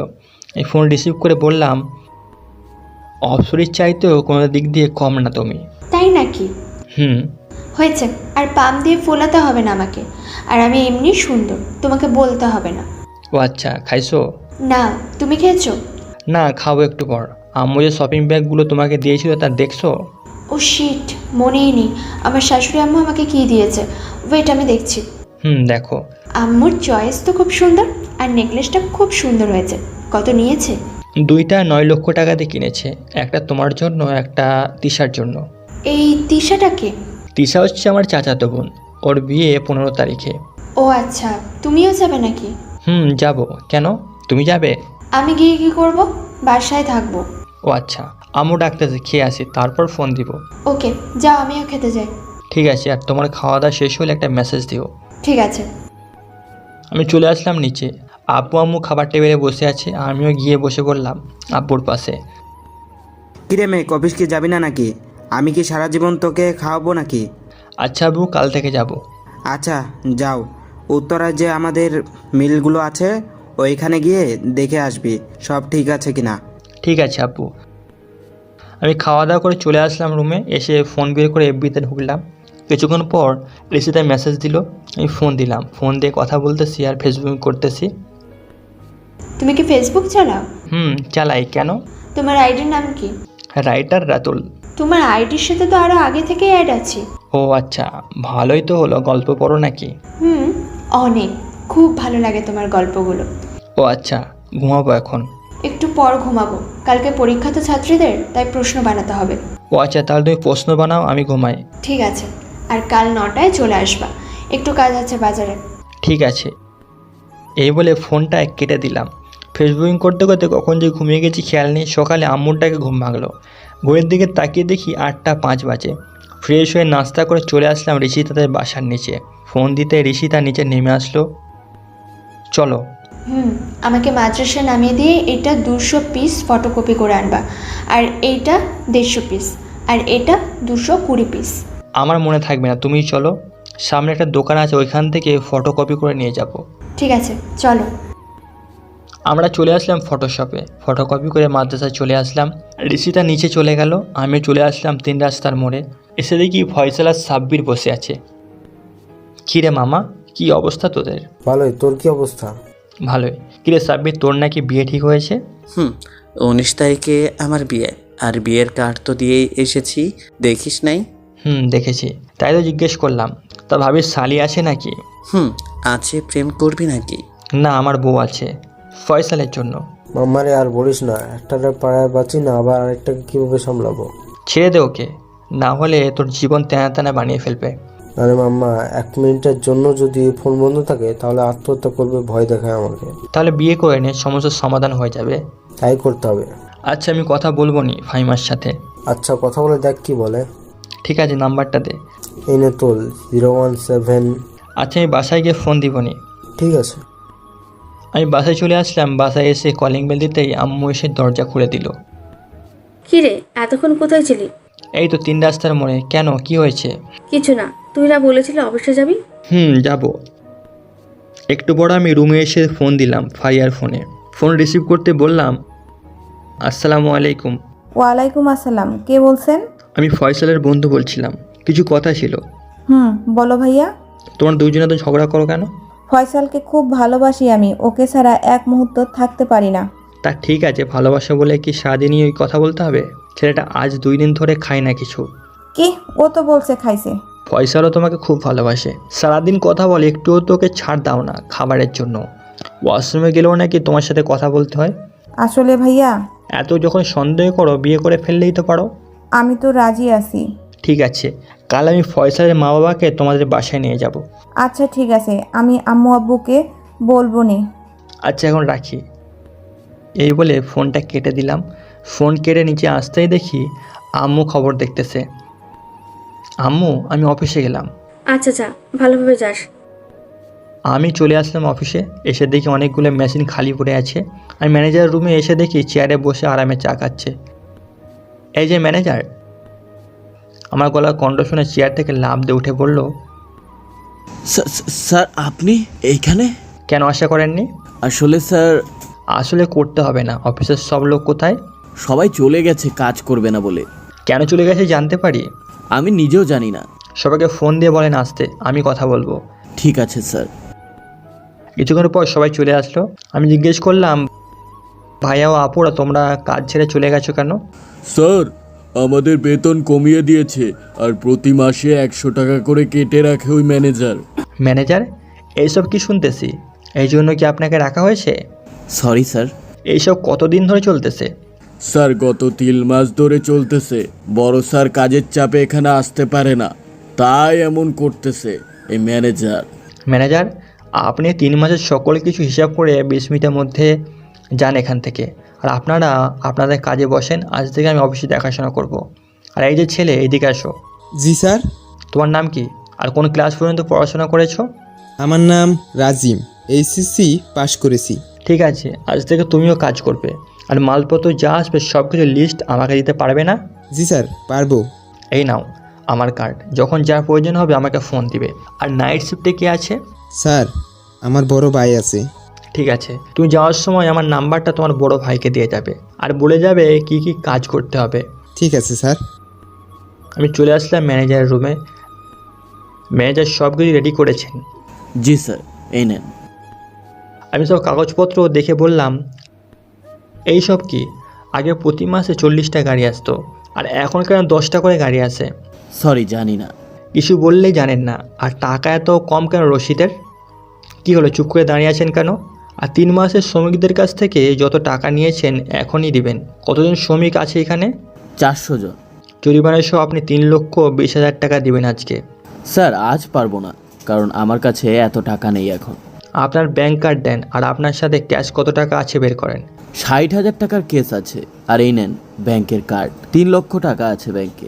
ঠিক আছে, চলেন আমার সাথে ব্যাংকে। চলেন।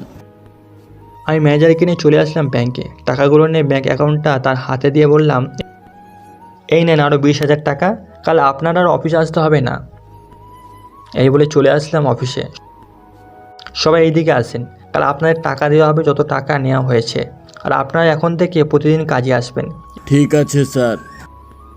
এই বলে চলে আসলাম বাইরে। বাইরে এসে বাইকটা নিয়ে আর একটা কোম্পানিতে যাবো, এমন সময় ঋষি তার ফোন। আসসালামু আলাইকুম। ওয়ালাইকুম সালাম। কোথায় তুমি? আমি তো একটু আমাদের কোম্পানিতে এসেছিলাম। কেন? মাদ্রাসা ছুটি দিয়ে দিয়েছে, আমি রিক্সা করে চলে যাই তাহলে? ঠিক আছে, চলে যাও। আর আমার যেতেও সময় লাগবে।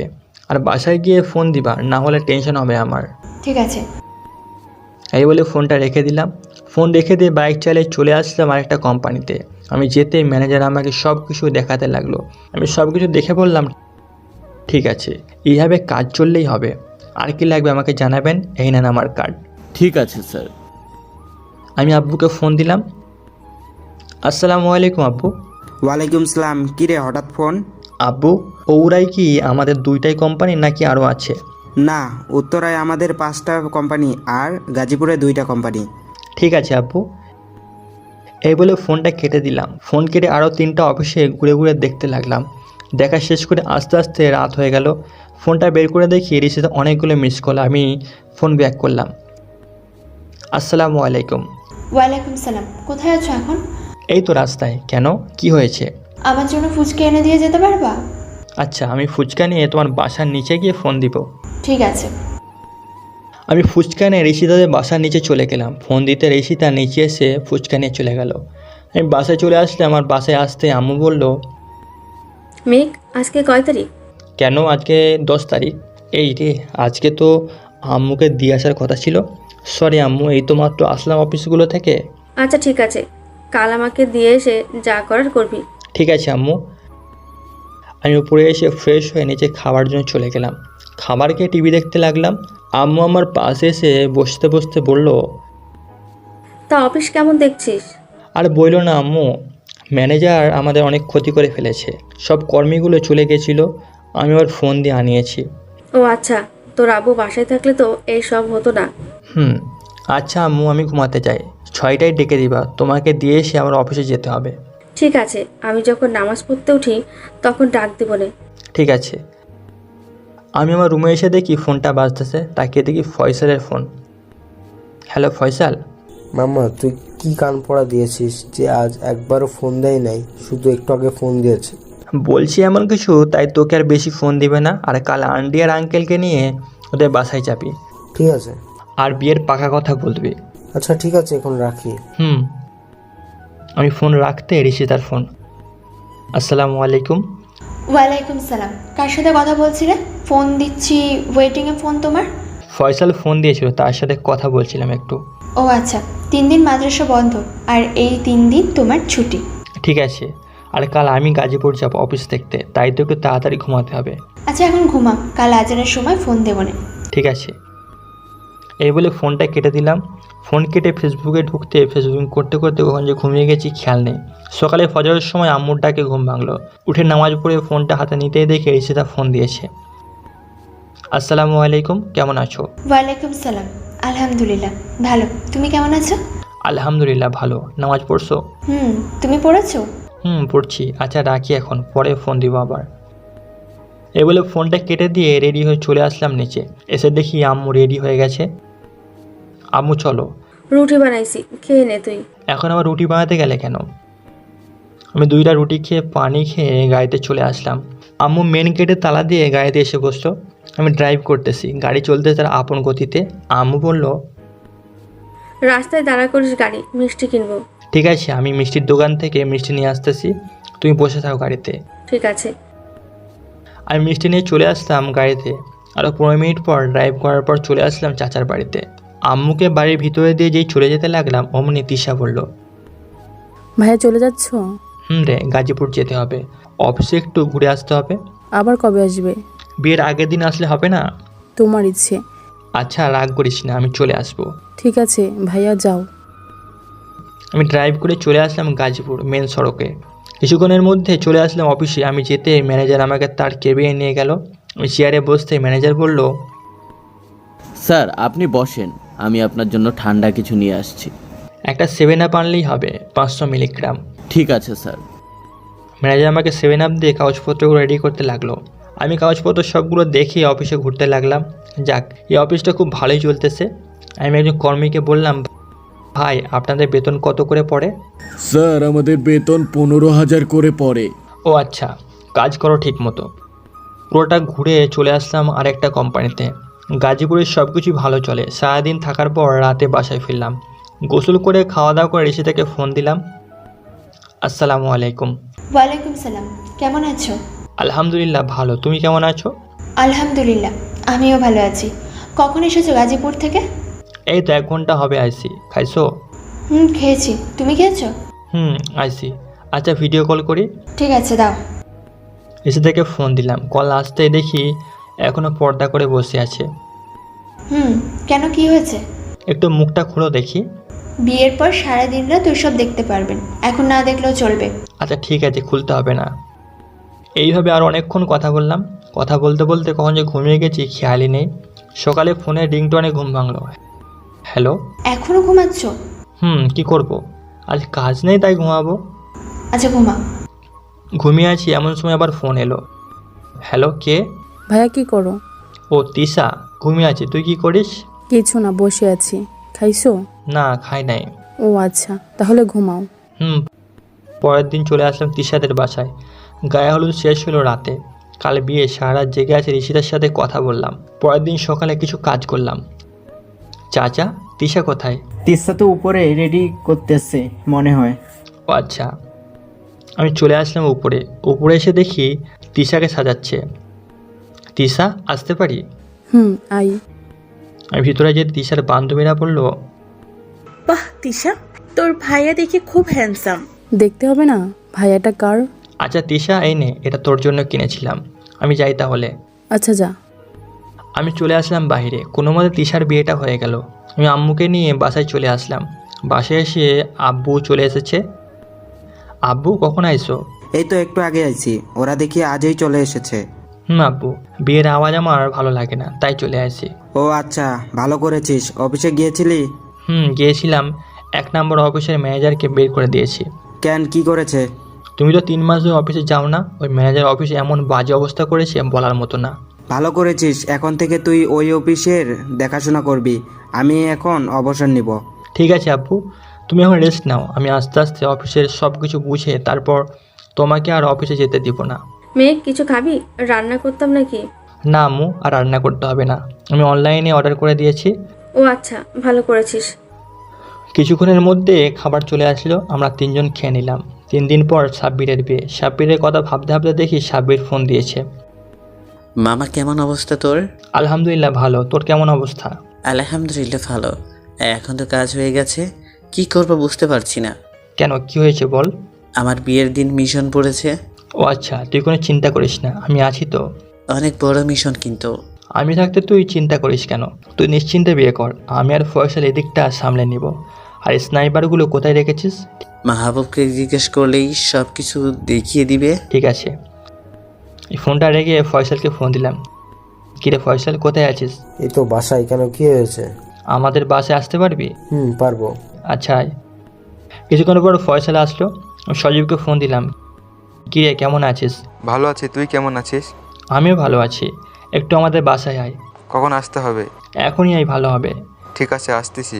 ফয়সাল সাব্বিরের বিয়ের দিনে একটা বড় মিশন আছে হাইওয়েতে, আর উত্তরের দিকে নদীর পাড়ে। সাব্বির তো নেই, কিভাবে কি করব? সজীব আসতেছে, তার সাথে কথা বলে দেখি কি বলে। হুম। আমি আর ফয়সাল কথা বলতে লাগলাম। কিছুক্ষণ পর সজীব আসলো। বল। আগে বস, কফি নিয়ে আসি। ঠিক আছে, আন।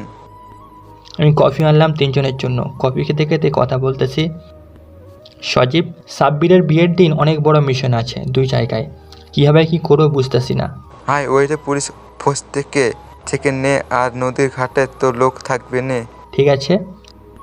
সাব্বিরের বিয়ে আজ। সারাদিন বিয়েতে থেকে চলে আসলাম বিকালে বাসায়।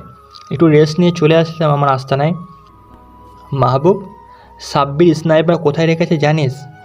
ভাই, কয়টা লাগবে? 15টা বা 20টা নিয়ে আয়। ঠিক আছে ভাই, আমি নিয়ে আসতেছি। মাহবুব চলে গেল। আমি আমার কেবিনে চলে আসলাম। এসে বসে আছি। কিছুক্ষণ পর মাহবুব আসলো। ভাই, সব কিছু রেডি আছে, গাড়িতে রেখে এসেছি। ঠিক আছে, সবাইকে বল রেডি হতে। ঠিক আছে ভাই, বলতেছি। সবাইকে রেডি করে চলে আসলাম মিশনে। আল্লাহর নাম নিয়ে মিশন শুরু করলাম। রাত প্রায় 3টা বাজে, এখনও মিশন চলতেছে। এইখানকার মিশন প্রায় শেষ। মিশন শেষ করে চলে আসলাম হাইওয়েতে। এসে দেখি অনেক পুলিশ মারা গেছে। আর সজীবকে ফোন দিলাম, ফোনটা রিসিভ করে হ্যালো বললো। আমি তাকিয়ে দেখি গাড়ির ওই পাশে সজীব শুয়ে আছে, হাতে পায়ে গুলি লেগেছে। আমি জরুরি অ্যাম্বুলেন্সকে ফোন দিলাম। 10 মিনিটের মধ্যে চলে আসলো অ্যাম্বুলেন্স। সবাইকে গাড়িতে উঠিয়ে দিয়ে চলে আসলাম হাসপাতালে। ডক্টর, তাড়াতাড়ি দিকে আসো। কি হয়েছে? আর এত লোকের গায়ে রক্ত কেন? এখনই সবার অপারেশন শুরু করেন, সবাই পুলিশের লোক। নার্স, সব ডাক্তারকে খবর দাও, ইমিডিয়েটলি বলো আসতে। ঠিক আছে ডক্টর। সবাইকে অপারেশন রুমে ঢোকালো। কিছুক্ষণের মধ্যে খবরে এইসব দৃশ্য দেখাতে লাগলো। সাব্বির আমাকে ফোন দিতেছে, কিন্তু আমি ফোন ধরার অবস্থায় নাই। খুব টেনশন হচ্ছে সজীবের জন্য। কিছুক্ষণ পর ডাক্তার বের হলো। ডাক্তার, সবার কেমন অবস্থা? সবাই ভালো, কিন্তু খুব রক্তের প্রয়োজন। আপনি দেখেন এ পজিটিভ রক্ত জোগাড় করতে পারেন কিনা। ঠিক আছে ডক্টর, আমি জোগাড় করতেছি। ফেসবুক লাইভ শুরু করলাম। কিছুক্ষণের মধ্যেই অনেক লোক এসে হাজির হলো। নার্স সবার থেকে রক্ত নিচ্ছেন। রক্ত নেওয়া শেষ হলে নার্স রক্ত দিয়ে ভিতরে ঢুকলো। আমি বেঞ্চে বসে আছি, দরজার দিকে তাকিয়ে দেখি সাব্বির দৌড়ে আসতেছে। আমাকে দেখে বলল, মেঘ, তুই ঠিক আছিস তো? আমি ঠিক আছি। সজীব ভিতরে আছে। তুই কোনো চিন্তা করিস না, সজীব ঠিক হয়ে যাবে। আমরা দুজনে কথা বলতেছি, এমন সময় হাসপাতালের ভিতর সাংবাদিক চলে আসলো। আমার কাছে এসে বলল, ভাই, এতগুলো মানুষকে আপনি কিভাবে রক্ষা করছেন? ভাইয়া, এখন কোনো কথা হবে না, এখন খুব টেনশনে আছি সবাই। দেখুন, এই ছেলেটা আমাকে কোনো কথা বলতে দিচ্ছে না। আপনারা দেখছেন না আমরা কেমন অবস্থায় আছি? এইখানে 20 থেকে 25 জন লোক হাসপাতালে ভর্তি আছে, আপনারা দেখছেন না? কিছুক্ষণ পর ডাক্তার বের হলো। ডাক্তার, এখন সবাই কেমন আছে? আলহামদুলিল্লাহ, সবাই ভালো আছে, আর কোনো চিন্তা নেই। ঠিক আছে ডক্টর, আমি কি এখন ভিতরে যেতে পারি? একটু পর যেতে পারবেন। ঠিক আছে। আমি বেঞ্চে বসে আছি। কিছুক্ষণ পর ঋষিতা তার আপু আম্মু আসলো। আমার কাছে এসে বলল, মেঘ, সজীব কেমন আছে? আলহামদুলিল্লাহ আন্টি, ভালো আছে, আপনারা কোনো চিন্তা করবেন না। তোমার শরীরে এত রক্ত কেন? সজীবকে আনছি যে তাই রক্ত পড়ছে। ও আচ্ছা, খেয়েছো কিছু? না, কিছু খাই নাই, খাবো একটু পর। আমি খাবার এনে দিই? না, সজীবের সাথে কথা বলে তারপর খাবার খাবো। ও আচ্ছা। সজীব উঠেছে, একজন ভেতরে যেতে পারবেন। আমি ভিতরে গিয়ে বললাম, এখন কেমন লাগতেছে? ভালো আছি, তোর কিছু হয় নাই? না, আমার কিছু হয় নাই। ঋষিতা এসেছে, কথা বলবি? ওদের কেন ডাকলি আবার? আরে খবর দেখে আইছে, আমি খবর দেই নাই তো। ও আচ্ছা। আমি বাহিরে বেরিয়ে আসলাম। ঋষিতা, সজীব তোমাকে ডাকতেছে, আমি বাসা থেকে আসতেছি। আচ্ছা যাও, আমি এখানে আছি। আমি চলে আসলাম বাসায়। আম্মু, খাবার রেডি করো, আমি ফ্রেশ হয়ে আসতেছি। ঠিক আছে, আয়। আমি ফ্রেশ হয়ে চলে আসলাম নিচে। এসে দেখি আম্মু ভাত বেড়ে বসে আছে। আমি গিয়ে খাওয়া শুরু করলাম। কি রে মেঘ, তোর কি হয়েছে? তোকে দেখে টেনশন করছিস মনে হচ্ছে। আম্মু, সজীবের গুলি লেগেছে। কাল একটা মিশনে গিয়েছিল, ওইখান থেকে গুলি লেগেছে। ও আচ্ছা, আমি যাব নাকি? না, তোমার যেতে হবে না, আমি আছি তো। খাওয়া দাওয়া শেষ করে চলে আসলাম হাসপাতালে। এসে দেখি ঋষিতা বাইরে বসে আছে, আন্টি আঙ্কেলও আছে। ঋষিতা, তোমরা বাসায় চলে যাও, আমি আছি এখানে। তুমি থাকতে পারবে একা? থাকতে পারবো, সাব্বির আছে তো। আচ্ছা ঠিক আছে, আমরা চলে যাচ্ছি, বিকেলে আসবো আবার। না, আর আসতে হবে না, আমি আর সাব্বির সামলে নিতে পারবো। ঋষিতা চলে গেল। আমি সজীবের কাছে এসে বসে পড়লাম। কখন যে ঘুমিয়ে গেছি খেয়াল নেই। বিকালে ঘুম থেকে উঠে দেখি সজীব বসে আছে। কিরে, এখন কেমন লাগছে তোর? ভালো আছি। আচ্ছা, ডক্টরের সাথে কথা বলে দেখি কি বলে, আজ নিয়ে যেতে পারবো কি না। এই বলে চলে আসলাম ডক্টরের কাছে।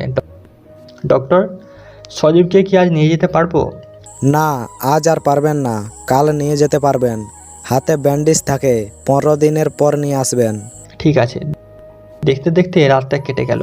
সকালে ডক্টরের সাথে কথা বলে সজীবকে নিয়ে চলে আসলাম বাসায়। বাসায় এসে গোসল করে খেয়ে দিলাম এক ঘুম। হঠাৎ পরের দিন সকালে মাথা ভার হয়ে আছে, উঠতে পারছি না। একটু পর আম্মু আসলো, বলল, কি রে মেঘ, তোর কি হয়েছে? এখনো উঠছিস না কেন? আম্মু, মাথা নিয়ে উঠতে পারছি না, খুব ভার হয়ে আছে। ও আচ্ছা, এইদিকে আয়, আমি তোর মাথায় পানি ঢেলে দিই। আম্মু আমার মাথায় পানি ঢেলে দিল। এখন মাথাটা হালকা লাগতেছে। উঠে বসতে আমার বিছানায় শুয়ে পড়লাম। তোর আর উঠতে হবে না, আমি খাবার নিয়ে আসছি। আম্মু চলে গেল খাবার আনতে। খাবার এনে খাইয়ে দিল। মনে হচ্ছে অমৃত খাচ্ছি। মায়ের হাতে যা খায় তাই অমৃত লাগে। খাওয়া দাওয়া করে শুয়ে আছি, এমন সময় ঋষিতার ফোন। আম্মু ফোনটা ধরে বলল, ঋষিতা মা নাকি? আম্মু, কি করছো? এই তো মেঘের মাথায় পানি ঢেলে খাবার খাইয়ে দিলাম। মেঘের আবার কি হয়েছে? তেমন কিছু না, প্রেশার কমে গেছে, তাই মাথা ভার হয়ে আছে। ও আচ্ছা, আমি আসবো নাকি? না, আসতে হবে না, আমি আছি। ঠিক আছে আম্মু, এখন রাখি। ঋষিতা ফোনটা রেখে দিল। আমি ঘুমিয়ে আছি দেখে আম্মু চলে গেল। ঘুম থেকে উঠলাম বিকালে। উঠে ফ্রেশ হয়ে নিচে চলে আসলাম। আম্মু বলল, খাবার খেয়ে নে, তোর জন্য রান্না করেছি। ও আচ্ছা, খাবার দাও। এই নাও, তোর জন্য বাজার থেকে মুরগির কলিজা আর মাংস এনেছিলাম। আমি খাবার খেয়ে বসে বসে টিভি দেখতে লাগলাম। টিভিতে দেখতেছি এমন সময় ফয়সালের ফোন। হ্যালো ফয়সাল। কি রে, তুই না কি মাথা নিয়ে উঠতে পারিস না? আরে প্রেশার কম ছিল, তাই এমন হয়েছে। ও আচ্ছা, মামা, আমাদের বিয়ে ঠিক হয়ে গেছে, 23 তারিখে বিয়ে। ও আচ্ছা, ভালোই হলো তাহলে। তোর বিয়েতে মজা করতে পারবো। পারবি। আর তোমার তো 4 দিনই রয়েছে, কোথায় দিয়ে চলে যাবে ঠিক নেই। কেটে গেল 4 দিন। আজ ফয়সালের বিয়ে। সকালে রেডি হয়ে চলে আসলাম ফয়সালের বাসায়। আমি যেতে ফয়সালের চাচাতো বোনেরা আমাকে ধরলো আর বলল, ভাইয়া এদিকে একটু শুনে যাবেন? বলুন। আপনার নাম্বারটা কি পাওয়া যাবে? সরি আপু, ওই যে একটা বোরকা পরা মেয়ে দেখতেছেন না, উনি আমার নাম্বার নিয়ে গেছে। আমি আর কিছু বললাম না, বাকিটা ওরাই বুঝে গেছে। আমি চলে আসলাম ফয়সালের রুমে। এসে দেখি সজীব চলে এসেছে, ফয়সালকে রেডি করতেছে। মামা আমি চলে এসেছি। এত করে তোর আসার সময় হলো, এই নিয়ে এটা পরিয়ে দে। ভাবি কি আজকে রাতে বেঁচে থাকবে নাকি? বেঁচে থাকবে না কেন? সেটা পরে বলবো নি। এই বলে ফয়সালকে রেডি করে চলে আসলাম বিয়ে বাড়িতে। গেটে আমাদের আটকালো। 2000 টাকা সাইদের হাতে গুঁজে দিয়ে আমরা ভিতরে চলে আসলাম। আমাদের আসনে চলে আসলাম। খাওয়া দাওয়া শেষ, এখন কোলে নিয়ে যাওয়ার পালা। ফয়সাল বলল, কি রে মামা, এখনো নিয়ে আসতেছেন কেন ফারিয়াকে? আরে বেটা নিয়ে আসবে, তুই চিন্তা করিস না। একটু পর ফারিয়াকে নিয়ে আসলো। সব নিয়মকানুন মেনে ফারিয়াকে গাড়িতে ওঠালো, কিন্তু ফারিয়ার চোখে কোনো পানি নেই। হাসি মুখে বিদায় নিয়ে চলে আসলো ফয়সালের বাসায়। কনেকে সবাই নিয়ে গেল। আমি, ফয়সাল, সাব্বির, সাজিব চলে আসলাম ছাদে। কিরে ফয়সাল, তোর বউ কান্না করলো না কেন বিয়েতে? সেটা তো আমিও জানি না। আচ্ছা যাই হোক, এটা রাখ, কাজে আসবে। কি আছে এটার ভিতরে? বাসর ঘরে গিয়ে খুলবে। ঠিক আছে। আমরা বসে আড্ডা দিতে লাগলাম। রাত প্রায় 2টা। আঙ্কেল আসলো আর বলল, কিরে ফয়সাল, এখনো এখানে বসে আসিস কেন? ওই দিকে বৌমা তোর জন্য অপেক্ষা করছে। যা যা তাড়াতাড়ি যা। যাচ্ছি। আমরাও চলে আসলাম আমাদের বাসায়। এসে ঘুমিয়ে পড়লাম। সকালে ঘুম ভাঙলো ঋষিতার ডাকে। এই ওঠো, এখনো ঘুমাচ্ছ? কি হয়েছে, এটা সকাল সকাল ডাকতেছো কেন? কটা বাজে দেখেছো? আমি ঘড়ির দিকে তাকিয়ে দেখি 11টা বেজে গেছে। আমি উঠে ফ্রেশ হয়ে নিলাম। ফ্রেশ হয়ে খাওয়া দাওয়া করে চলে আসলাম ফয়সালদের বাসায়। এসে দেখি ফয়সাল এখনও ওঠে নাই। কিরে ফয়সাল, এখনও কিসের ঘুমাচ্ছিস? কি হয়েছে? আজ অন্তত শান্তিতে ঘুমাতে দে। আবে হালার পুত, 11টা বাজে, সেই দিকে খেয়াল আছে? নিচে তো হাসাহাসি শুরু হয়ে গেছে তোকে নিয়ে। কি বলতেছিস এইসব? তাড়াতাড়ি ফ্রেশ হয়ে আয়, আমি নিচে যাচ্ছি। ঠিক আছে। আমি নিচে চলে আসলাম। নিচে এসে বসে বসে ফয়সালের শালিদের সাথে কথা বলতে লাগলাম। কিছুক্ষণ পর ফয়সাল আসতেই তার শালিগুলো বলল, কি ব্যাপারে দুলা ভাই, আমার বোনটাকে পেয়ে ছাড়তেই মন চাইছে না নাকি? আরে তা না, কাল তো দেখছো কয়টায় ঘুমাইছি। জানি না। যা এখন খেয়ে নেন, পরে আমার সাথে আমাদের বাসায় যাবেন। মেঘ চল খেয়ে নিবি। না আমি খেয়ে এসেছি, তুই খা গিয়ে। আমি বসে বসে টিভি দেখতে লাগলাম। একটু পর ফয়সাল খেয়ে এসে বলল, আমাদের সাথে যাবি নাকি? না আমার কাজ আছে। আমি আর কিছু না বলে চলে আসলাম বাসায়। কলিং বেল দিতে আম্মু এসে দরজা খুলে দিল। বলল, মেঘ তোর আব্বু বলেছে একটু অফিসে যেতে। এইখানে আসে নাকি? গাজীপুরে। এইখানেই আছে। ঠিক আছে আম্মু, যাচ্ছি। আমি রওনা দিলাম অফিসের উদ্দেশ্যে। 30 মিনিট পর অফিসে চলে আসলাম। অফিসে এসে আব্বুকে খুঁজতে লাগলাম। আব্বু দেখি ক্যাবিনে বসে আছে। আব্বু কি হয়েছে? কিছু না। এই ফাইলের কাগজগুলো কোথায়? এইখানে আছে, ড্রয়ারের ভিতরে। ও আচ্ছা, তোকে একটু সানফ্লাওয়ার অফিসে কিছু কাগজ দিতে আর কিছু মাল দিবে, ওইগুলো নিয়ে আসবি। ঠিক আছে। আমি লোকেশন নিয়ে চলে আসলাম অফিসের উদ্দেশ্যে। কাগজপত্রগুলো নিয়ে আবার চলে আসলাম আমাদের অফিসে। আব্বু এই নাও তোমার কাগজপত্র। আমি বাসায় চলে যাই তাহলে। ঠিক আছে, চলে যা। আমি চলে আসলাম বাসায়। গেট দিয়ে প্রবেশ করতে যাও এমন সময় ঋষিতার ফোন। আসসালামু আলাইকুম। ওয়ালাইকুম আসসালাম। কি করো? কিছু করি না। কটা বাজে দেখেছো? আমাকে না বাড়ি পৌঁছে দেওয়ার কথা। আচ্ছা তুমি বসো, আমি আসতেছি। ঠিক আছে। আমি গাড়িটা আবার বাইরে বের করে চলে আসলাম মাদ্রাসার সামনে। ঋষিতাকে নিয়ে চলে আসলাম তার বাসায়। রাতে শুয়ে আছি এমন সময় ঋষিতার ফোন। মেঘ, আগামী সপ্তাহে চাইলে বিয়ে করতে পারো, আমি আর না করব না। সত্যি বলতেছো? সত্যি বলছি। ঠিক আছে, কালই আমি আম্মুকে নিয়ে যাব তোমাদের বাসায়। আর তোমার মাদ্রাসায় পড়ানোর দরকার নেই। কেন? এমনি আমাদের কি কিছু কম আছে নাকি? সারাদিন আম্মুর সাথে থাকবে, খাবে, ঘুমাবে, এতেই চলবে। কথা বলতে বলতে এখন যে 4টা বেজে গেছে খেয়াল নেই। ঘুমাবে না আজ? 4টা তো বেজে গেছে। আর ঘুমিয়ে কি করব? একটু পর আজানই তো দিবে, নামাজ পড়ে তারপর না হয় ঘুমাবো। আমিও নামাজ পড়ে ঘুমাবো। ঋষিতার সাথে 5টা অবধি কথা বললাম। একটু পর আজান দিল। ওটা ফ্রেশ হয়ে অজু করে নামাজ পড়লাম। নামাজ পড়ার পর কিছুক্ষণ ফেসবুকিং করলাম। ফেসবুকিং করতে করতে ওখান যে ঘুমিয়ে গেছি খেয়াল নেই। দুপুরে আম্মুটাকে ঘুম ভাঙলো। কি রে মেঘ, আর কত ঘুমাবি? ওঠ, খাবি না? আমি উঠে ফ্রেশ হয়ে নিচে চলে আসলাম। খেতে বসে আম্মুকে বললাম, আম্মু রিশিতা বলেছে বিয়ের জন্য কথা বলতে। কখন বলেছে? রাতে কথা বলছিলাম, পরে বলছে।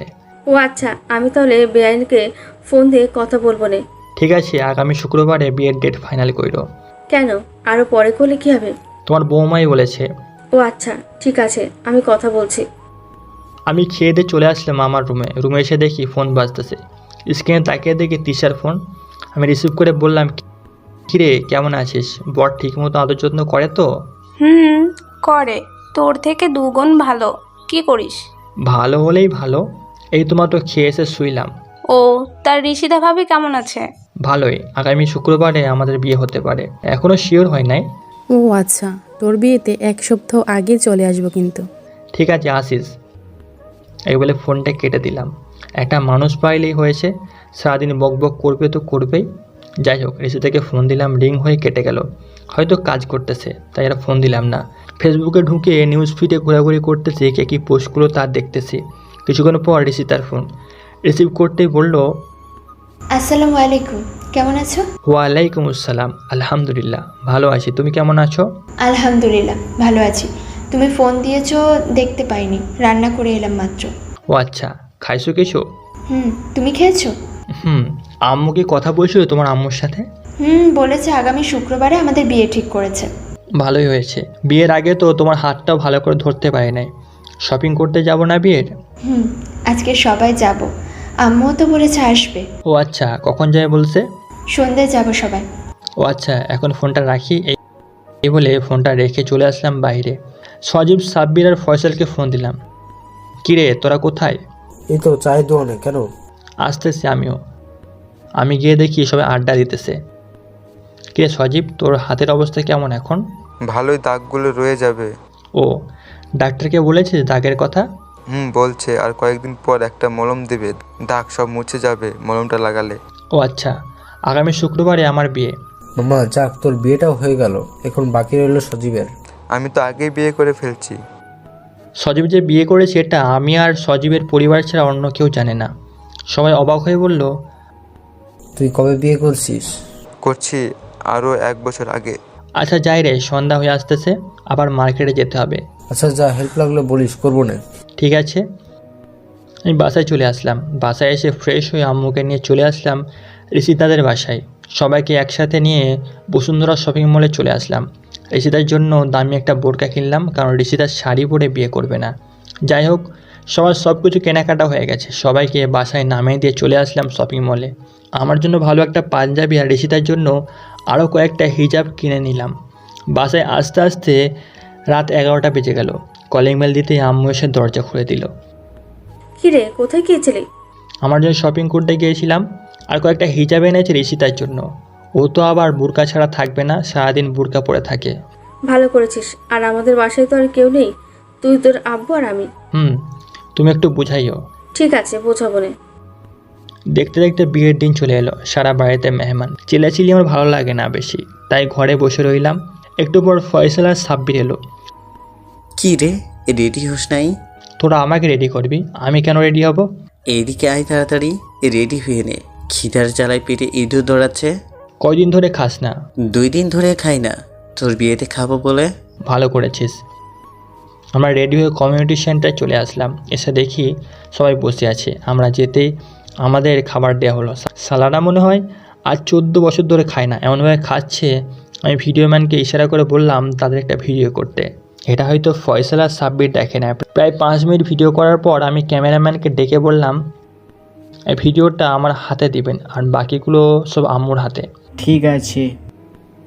ক্যামেরাম্যান চলে গেল। একটু পর কাজী এসে আমাদের বিয়ে পড়িয়ে কাজী চলে গেল। এখন ঋষিতাকে বাইরে নিয়ে যাওয়ার পালা। ঋষিতা কান্না করে পুরো হিজাব ভিজিয়ে ফেলেছে। আমি ঋষিতাকে নিয়ে গাড়িতে বসলাম। ড্রাইভার, গাড়ির এসিটা একটু বাড়িয়ে দিয়েন। ঠিক আছে স্যার। কিছুক্ষণের মধ্যে ঋষিতা ঘুমিয়ে পড়লো। খুব ক্লান্ত মনে হয়, তাই ঘুমিয়ে গেছে। বাসায় এসে ঋষিতাকে ডাক দিতে ঋষিতা জেগে উঠল। আমি ঘুমিয়ে গিয়েছিলাম নাকি? নামো, সবাই অপেক্ষা করতেছে, তোমাকে বরণ করে ঘরে তুলবে। আমি ঋষিতাকে নিয়ে গাড়ি থেকে নামলাম। সবাই বউ এসেছে বলে চিৎকার করতেছে। আমি ঋষিতাকে নিয়ে চলে আসলাম ভিতরে। সবাই ঋষিতাকে নিয়ে ভিতরে চলে গেছে। বারান্দা দিয়ে যাওয়ার সময় শুনতে পেলাম পাশের বাড়ির মহিলা বলতেছে, দেখেছেন আপা, মেয়েটা কিছুতেই তার মুখ দেখালো না আমাদের। মেয়েটা মনে করে কি সে বিশ্ব সুন্দরী? আমি গিয়ে বললাম, আমার বউ আপনার মেয়ের মতো না যে ছোট ছোট জামা কাপড় পরে নাইট ক্লাবে যাবে, ছেলেদের সাথে অশ্লীলতা করবে।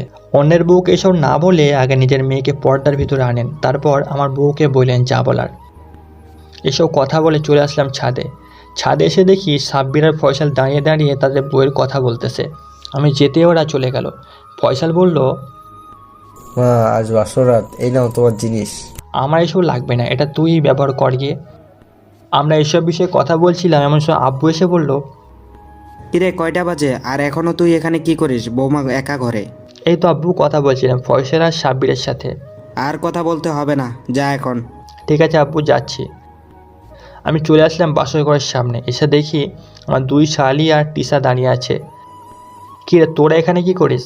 কি করব? দেখিস না দাঁড়িয়ে আছি। 30,000 টাকা দে, না হলে ভিতরে যেতে দিব না। ঠিক আছে, আমি তাহলে চলে যাই। কোথায় যাস এখন? কেন, ছাদে চলে যাই। ফয়সাল আর সাব্বিরের সাথে আড্ডা দিয়ে গিয়ে, এটাই ভালো হবে। থাক, আর যেতে হবে না। 20,000 টাকা দে, তাহলেই চলবে। 5,000 টাকা আছে, নিবি? না নিলে বল, আমি চলে যাই। আচ্ছা 5,000 টাকাই দে, কি আর করার। 5,000 টাকা দিয়ে ভিতরে ঢুকলাম। আমি আসার শব্দ পেয়ে ঋষিতা নড়ে চড়ে উঠলো। আমি খাটের কাছে যেতে নিচে নেমে সালাম করলো আমাকে।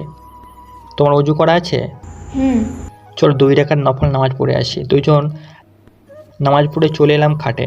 যে ঋষিতাকে ধরতে যাবো এমন সময় বলল, আমার পাওনা দিয়ে তারপর আমাকে ধরবেন, এর আগে ধরতে পারবেন না। আমি ঋষিতার পাওনা দিয়ে ঋষিতাকে জড়িয়ে ধরলাম।